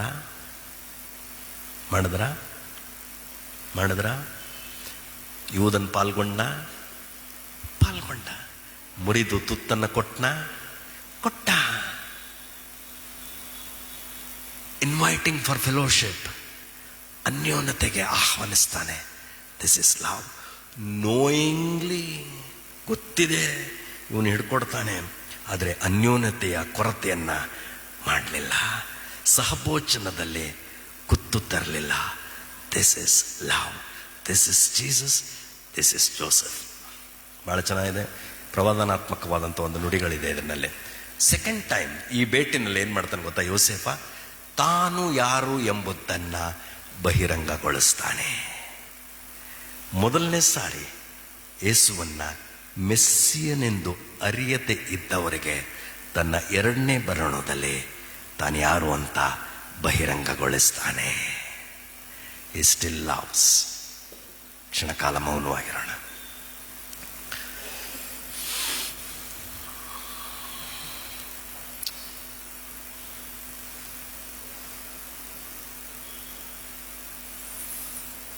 ನಾನು ನೀನು ಯೋಸೇಫನ ಸ್ಥಿತಿಯಲ್ಲಿದ್ದು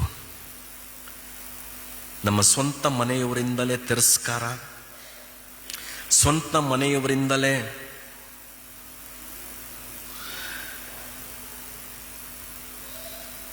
ನಮ್ಮನ್ನು ಕೊಲ್ಲುವಷ್ಟರ ಮಟ್ಟಿಗೆ ಹೊಟ್ಟೆ ಕಿಚ್ಚುಪಟ್ಟು ಹಾಸ್ಯ ಮಾಡಿ ಕುಗ್ಗಿಸಿ ಹೀನಾಯಮಾನವಾಗಿ ನಡೆದುಕೊಂಡ ನಮ್ಮವರನ್ನ ನಾವು ಒಂದು ವೇಳೆ ಸದಾವಕಾಶ ಸಿಕ್ಕಿದರೆ ಅವರನ್ನು ಹೇಗೆ ಸತ್ಕರಿಸಬಹುದು?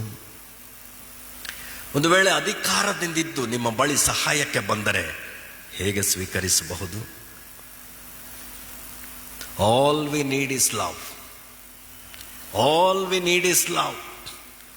ಪ್ರೀತಿ ಒಂದೇ ನಮಗೆ ಅವಶ್ಯ. ಪ್ರೀತಿ ಒಂದೇ ಅವಶ್ಯ. ನಾನು ಸ್ವಂತವಾಗಿ ಪ್ರೀತಿಯನ್ನು ಉತ್ಪಾದಿಸುವುದಕ್ಕಾಗುವುದಿಲ್ಲ. I can't manufacture this love. Just because I heard Joseph, I can't become Joseph. ಯೋಸೇಫನ ಚರಿತ್ರೆಯಲ್ಲಿ ಯೋಸೇಫನ ಸದ್ಗುಣಗಳನ್ನು ಕೇಳಿದ ಮಾತ್ರಕ್ಕೆ ಯೋಸೇಫನಂತಾಗಲು ಸಾಧ್ಯವಿಲ್ಲ. ಪವಿತ್ರಾತ್ಮನ ಫಲಗಳಲ್ಲಿ ಮೊದಲನೆಯ ಫಲ ಪ್ರೀತಿ. ಇವತ್ತಿಲ್ಲಿ ಕೂತವರಲ್ಲಿ ನಮ್ಮ ಜೀವನವನ್ನ ಪವಿತ್ರಾತ್ಮನ ಆಡಳಿತಕ್ಕೆ ಒಪ್ಪಿಸಿಕೊಡಲು ಮನಸ್ಸು ಮಾಡುವವರು, ನೀವು ಇದ್ದ ಸ್ಥಳದಲ್ಲಿಯೇ ನಮ್ಮ ಜೀವನವನ್ನ ಪವಿತ್ರಾತ್ಮನ ಆಳ್ವಿಕೆಗೆ ಒಪ್ಪಿಸಿಕೊಡೋಣ. ಪವಿತ್ರಾತ್ಮನಿಂದ ಭರಿಸಲ್ಪಡಬೇಕೆಂಬ ಆಶೆಯನ್ನು, ಇಂಗಿತವನ್ನು ವ್ಯಕ್ತಪಡಿಸಿ ದಿನನಿತ್ಯ ನನ್ನನ್ನು ಪವಿತ್ರಾತ್ಮನಿಂದ ತುಂಬಿಸಪ್ಪ, ಆಗ ನಾನು ಪವಿತ್ರಾತ್ಮನಿಂದ ನಡೆಸಲ್ಪಟ್ಟು ಶರೀರ ಭಾವದ ಕರ್ಮಗಳನ್ನು ಎಷ್ಟು ಮಾತ್ರಕ್ಕೂ ಅನುಸರಿಸದೆ ಪವಿತ್ರಾತ್ಮನ ಸಹಾಯದಿಂದ ಫಲ ನೀಡುವ ಕ್ರೈಸ್ತಳಾಗುತ್ತೇನೆ. ಆ ಫಲಗಳಲ್ಲಿ ಮೊದಲನೆಯದು ಪ್ರೀತಿ, ನಂತರದ್ದು ಸಮಾಧಾನ, ಆಮೇಲೆ ದೀರ್ಘಶಾಂತಿ, ಆಮೇಲೆ ಉಪಕಾರ, ದಯೆ, ಸಾಧುತ್ವ, ನಂಬಿಕೆ, ಶಮೆದಮೆ. ಇಂಥವುಗಳನ್ನು ಯಾವ ಧರ್ಮಶಾಸ್ತ್ರವೂ ಆಕ್ಷೇಪಿಸುವುದಿಲ್ಲ. ಇದು ದೇವರ ರಾಜ್ಯದ ಅಭ್ಯರ್ಥಿಯ ಸ್ವಭಾವ. ಶರೀರ ಧರ್ಮಗಳನ್ನು ಅನುಸರಿಸುವವನು ದೇವರ ರಾಜ್ಯಕ್ಕೆ ಸೇರುವುದೇ ಇಲ್ಲ. ಹೊಟ್ಟೆ ಕಿಚ್ಚು, ಜಗಳ, ಮತ್ಸರ, ಕಕ್ಷಭೇದ, ಜಾರತ್ವ, ಎಲ್ಲೇ ಮೀರಿ ಕಾಮಾಚಾರದಲ್ಲಿ ತೊಡಗಿದೆಯಾ, you will not enter the kingdom of God. ಶರೀರ ಭಾವದ ಕರ್ಮಗಳು, ಪ್ರೀತಿಯ ವಿರುದ್ಧವಾಗಿ ದುರ್ಗುಣಗಳ ಆಗರ ಜೀವನ. ಯಾಕೆ? ಪವಿತ್ರಾತ್ಮನಿಗೆ ಜಾಗ ಇಲ್ಲ. The word says, ಎಫೆಸ 5:19, ಮದ್ಯಪಾನ ಮಾಡಿ ಮತ್ತರಾಗಬೇಡಿ, ಅದರಿಂದ ಪಟಿಂಗತನವು ಹುಟ್ಟುತ್ತದೆ. ಬದಲಾಗಿ ಪವಿತ್ರಾತ್ಮನಿಂದ ಭರಿತರಾಗಿರೆ. If this is my cry, ಇದು ನಿನ್ನ ಕೂಗಾಗಿದ್ರೆ.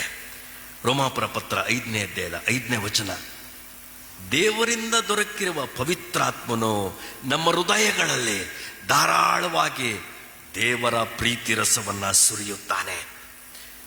If anybody here, any of us, ಯಾರಾದರೂ ಕೂಡ ಹೌದಪ್ಪ, ವೈರಿಗಳನ್ನು ಪ್ರೀತಿಸಲು ನನಗೆ ಹೋರಾಟ ಉಂಟು, ನನಗೆ ಅಸಾಧ್ಯ ಉಂಟು, ನನಗೆ ಸಾಧ್ಯವಾಗುತ್ತಲೇ ಇಲ್ಲ. ಸಮಾಧಾನದಿಂದಿರಲು ಅಯ್ಯೋ ಆಗುವುದೇ ಇಲ್ಲ, ಸಿಟ್ಟೇಳುತ್ತೆ, ಜಗಳವಾಡಬೇಕೆಂಬ ಮನೋಭಾವವಿದೆ, ಮುಯ್ಯಿಗೆ ಮುಯ್ಯಿ ತೀರಿಸಬೇಕು. ನಮ್ಮ ಪ್ರೀತಿ ನಿಷ್ಕಪಟವಾಗಿಲ್ಲ. ಸಾಧ್ಯವಾದರೆ ಎಲ್ಲರೊಂದಿಗೆ ಸಮಾಧಾನದಿಂದಿರ್ರಿ. ಆ ವಾಕ್ಯದ ಅಡಿಯಲ್ಲಿರುವ 2ನೇ ಸಾಲು, ರೋಮಾಪುರ 12ನೇ ಅಧ್ಯಾಯ. ಹೇಗೆ ಸಾಧ್ಯ? ನಾವು ನಮ್ಮ ದೇಹಗಳನ್ನು ಮೀಸಲಾಗಿಯೂ ಮೆಚ್ಚುಗೆಯಾಗಿರುವ ಸಜೀವ ಯಜ್ಞವಾಗಿ ಅರ್ಪಿಸಿದರೆ ಸಾಧ್ಯ. ಇಹಲೋಕಾನುಸಾರವಾಗಿ ನಡೆಯದೆ ನೂತನ ಸ್ವಭಾವವನ್ನು ಹೊಂದಿದವರಾಗಿರಬೇಕು, ಪರಲೋಕ ಭಾವದವರಾಗಬೇಕು. ಆವಾಗ ದೇವರಿಗೆ ಮೆಚ್ಚುಗೆಯಾದದ್ದು ಯಾವುದು, ಉತ್ತಮವಾದದ್ದು ಯಾವುದು, ಆತನ ಚಿತ್ತಕ್ಕೆ ಒಪ್ಪುವಂಥದ್ದು ಯಾವುದೆಂದು ವಿವೇಚಿಸಿ ತಿಳಿದುಕೊಳ್ಳಲು ಸಾಧ್ಯ. ನಮ್ಮ ದೇಹವನ್ನು ಮೀಸಲಾಗಿ ಅರ್ಪಿಸೋಣವೇ? ಮೆಚ್ಚುಗೆಯಾಗಿರುವ ಸಜೀವ ಯಜ್ಞವಾಗಿ ಅರ್ಪಿಸೋಣವೇ? ನಮ್ಮ ಕೂಗು ಇದಾಗಿರಲಿ, ಪವಿತ್ರಾತ್ಮನಿಂದ ಭರಿಸು. ದೇವರಿಂದ ದೊರಕಿರುವ ಪವಿತ್ರಾತ್ಮನ ಮೂಲಕ ನಮ್ಮ ಹೃದಯಗಳಲ್ಲಿ ಪ್ರೀತಿಯ ರಸವನ್ನು ಧಾರಾಳವಾಗಿ ಸುರಿಸು. ಆ ನಿಮಿತ್ತ ಪ್ರೀತಿಸುವಂತೆ ಕಲಿಸು. ಆಗ ವೈರಿಗಳನ್ನು ಕೂಡ ಒಳ್ಳೆತನದಿಂದ ಕೆಟ್ಟತನವನ್ನು ಸೋಲಿಸಲಿಕ್ಕೆ ಸಾಧ್ಯ.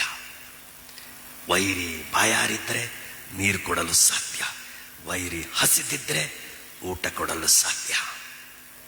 ಇದು ಕ್ರಿಸ್ತನೊಂದಿಗಿರುವ ಜಯಕರವಾದಂಥ ಜೀವಿತ. ನಿಮ್ಮ ಹೃದಯ ದೇವರಿಗೆ ಬಯಲಾಗಿದೆ. ಯಾರಿಗಾದರೂ ಇಂಥ ಜೀವನವನ್ನು ಜೀವಿಸಬೇಕೆಂಬ ಅಭಿಲಾಷೆ ಇದ್ದದ್ದು ಆಗಿದ್ದರೆ, ನೀವಿದ್ದ ಸ್ಥಳಗಳಲ್ಲಿ ನಿಮ್ಮ ಮನಸ್ಸುಗಳನ್ನು ತೆರೆದು, ದೇವಾ ಪವಿತ್ರಾತ್ಮನಿಂದ ನನ್ನನ್ನು ಭರಿಸು, ದೇವಾ ಅಪವಿತ್ರಾತ್ಮನಿಂದ ನನ್ನ ಹೃದಯಗಳಲ್ಲಿ ನಿನ್ನ ಪ್ರೀತಿ ರಸವನ್ನು ಧಾರಾಳವಾಗಿ ಸುರಿಸು. ಪವಿತ್ರಾತ್ಮನನ್ನು ಅನುಸರಿಸಿ ಶರೀರ ಭಾವದವುಗಳ ಮೇಲೆ ಜಯಿಸಿ ಪ್ರೀತಿಯ ಫಲ ನೀಡಲು ಸಾಧ್ಯಗೊಳಿಸು. ನಾನು ನನ್ನ ಜೀವವನ್ನು ನಿನಗೆ ಸಮರ್ಪಿಸಿಕೊಳ್ತೇನೆ. ಇದು ನಿಮ್ಮ ಬಯಕೆ ಆಗಿದ್ದರೆ ಇದ್ದಲ್ಲಿ ಈ ಸಮರ್ಪಣೆಯ ಪ್ರಾರ್ಥನೆಯನ್ನು ಮಾಡಿಕೊಳ್ಳಿ.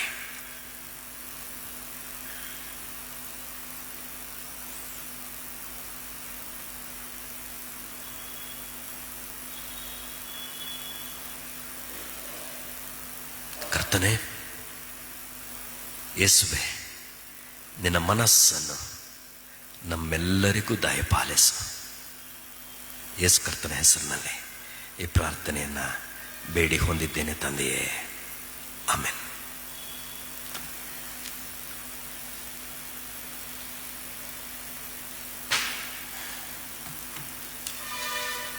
ನಾವು ಕೊನೆಯದಾಗಿ ಹಾಡುವಂತಹ ಸಂಗೀತಗಳಲ್ಲಿ 76ನೇ ಸಂಗೀತವನ್ನು ಹಾಡಿಕೊಳ್ಳೋಣ. ಸಂಗೀತಗಳಲ್ಲಿ 76, 1 ಮತ್ತು 3, 4ನೇ ಚರಣವನ್ನು ಮಾತ್ರ ರಾಗ ಮಾಡಿಕೊಳ್ಳೋಣ.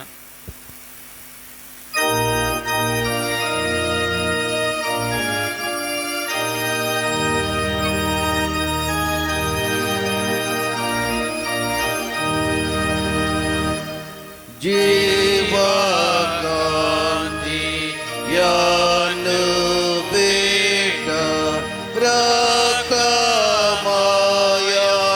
ಮೂಕವೇ ಮೂಳು ಮಾಲೆ ಬೇಗೆ ದೇಟ ಗಾಯವಾದ ತಾನೇ ದ್ವೇಷವೆಷ್ಟು ನಿಂದೆಯೆಷ್ಟು ನಿನ್ನ ಮೇಲೆ ಬಂದದೆ. ನೀನು ಆತ ಏತುವೇನು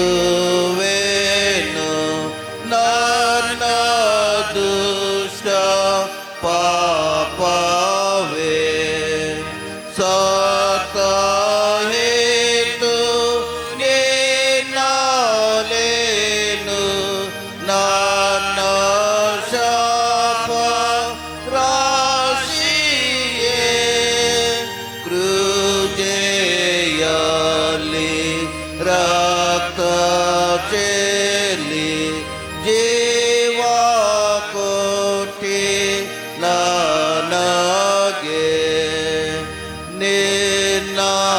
ಶುದ್ಧ ರಕ್ತದಿಂದ ನನ್ನ ಪಾಪ ತೊಳೆದು ನಿನ್ನ ಆತ್ಮ ಶಕ್ತಿಯಿಂದ ಅಂಧಕಾರ ಪೀಡಿಸು. ನಿನ್ನ ನೀತಿ ನಿನ್ನ ಪ್ರೀತಿ ನನ್ನ ನಿತ್ಯ ಸುಖವು. ನಾವೆಲ್ಲರೂ ಕರ್ತನು ಕಲಿಸಿಕೊಟ್ಟಂತ ಪ್ರಾರ್ಥನೆಯನ್ನು ಅರಿಕೆ ಮಾಡೋಣ. ಅದಾದ ನಂತರ ಅಯ್ಯನವರು ನಮ್ಮನ್ನು ಅಂತ್ಯ ಆಶೀರ್ವಾದದಲ್ಲಿ ನಡೆಸಬೇಕಾಗಿ ಕೇಳಿಕೊಳ್ತೇನೆ. ಪರಲೋಕದಲ್ಲಿರುವ ನಮ್ಮ ತಂದೆಯೇ, ನಾಮವು ಪರಿಶುದ್ಧಪಡಲಿ, ನಿಮ್ಮ ರಾಜ್ಯವು ಬರಲಿ, ನಿಮ್ಮ ಚಿತ್ತವು ಪರಲೋಕದಲ್ಲಿ ನೆರವೇರ ಪ್ರಕಾರ ಭೂಲೋಕದಲ್ಲಿ ನೆರವೇರಲಿ. ನಮ್ಮಂತೆ ಪಾಲಿಸಿಕೊಡು. ನಮಗೆ ತಪ್ಪು ಮಾಡಿದ್ರು ನಾವು ಕ್ಷಮಿಸುವಂತೆ ನಮ್ಮ ಪಾಪಗಳನ್ನು ಕ್ಷಮಿಸು. ನಮ್ಮನ್ನು ಶೋಧನೆಗೆ ಸೇರಿಸದೆ ಕೇಳಿನ ತಪ್ಪಿಸು. ಯಾಕಂದರೆ ರಾಜ್ಯವು ಬಲವು ಮಹಿಮೆಯು ಸದಾಕಾಲ ನೀವೇ ಸ್ವಾಮಿ. ವಿಶ್ವಾಸದ ಕರ್ತನ ಆಶೀರ್ವಾದವನ್ನು ಹೊಂದಿಕೊಳ್ಳೋಣ.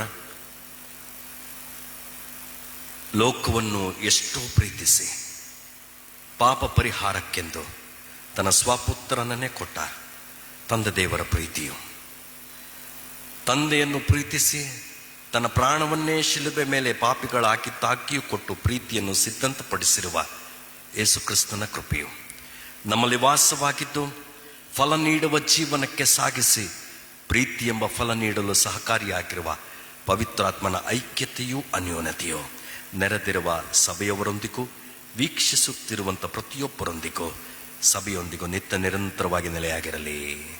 ಆಮೆನ್.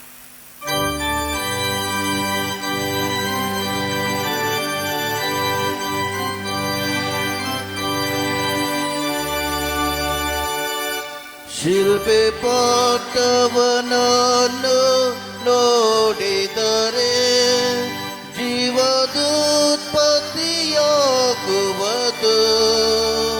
ಓ ಪಾಪಾತ್ಮರೇ, ನೋಡಿರುವಾಗಲೇ ತಾಪ ತಾಳಿದ ಕ್ರಿಸ್ತನನ್ನು ನೋಡಿರಿ. ಶಿಲ್ಪೆ ಪಾಠವನನ್ನು ನೋಡಿದರೆ ಜೀವದುತ್ಪತ್ತಿಯಾಗುವುದು. ಯೇಸು ತನ್ನನ್ನೊಪ್ಪಿಸಿಕೊಟ್ಟಾಗಲೇ ನಿಮ್ಮ ದೋಷವು ಆರಿತು. ಆತ ರಕ್ತವ ಚೆಲ್ಲಿ ಸಾತಾಗಲೇ ನಿಮ್ಮ ಸಾಲವು ಸಂದೋಯಿತು. ನೋಡಿರಿ, ಶಿಲ್ಪೆ ಪಾಠವನನ್ನು ನೋಡಿದರೆ ಜೀವದುತ್ಪತ್ತಿಯಾಗುವುದು.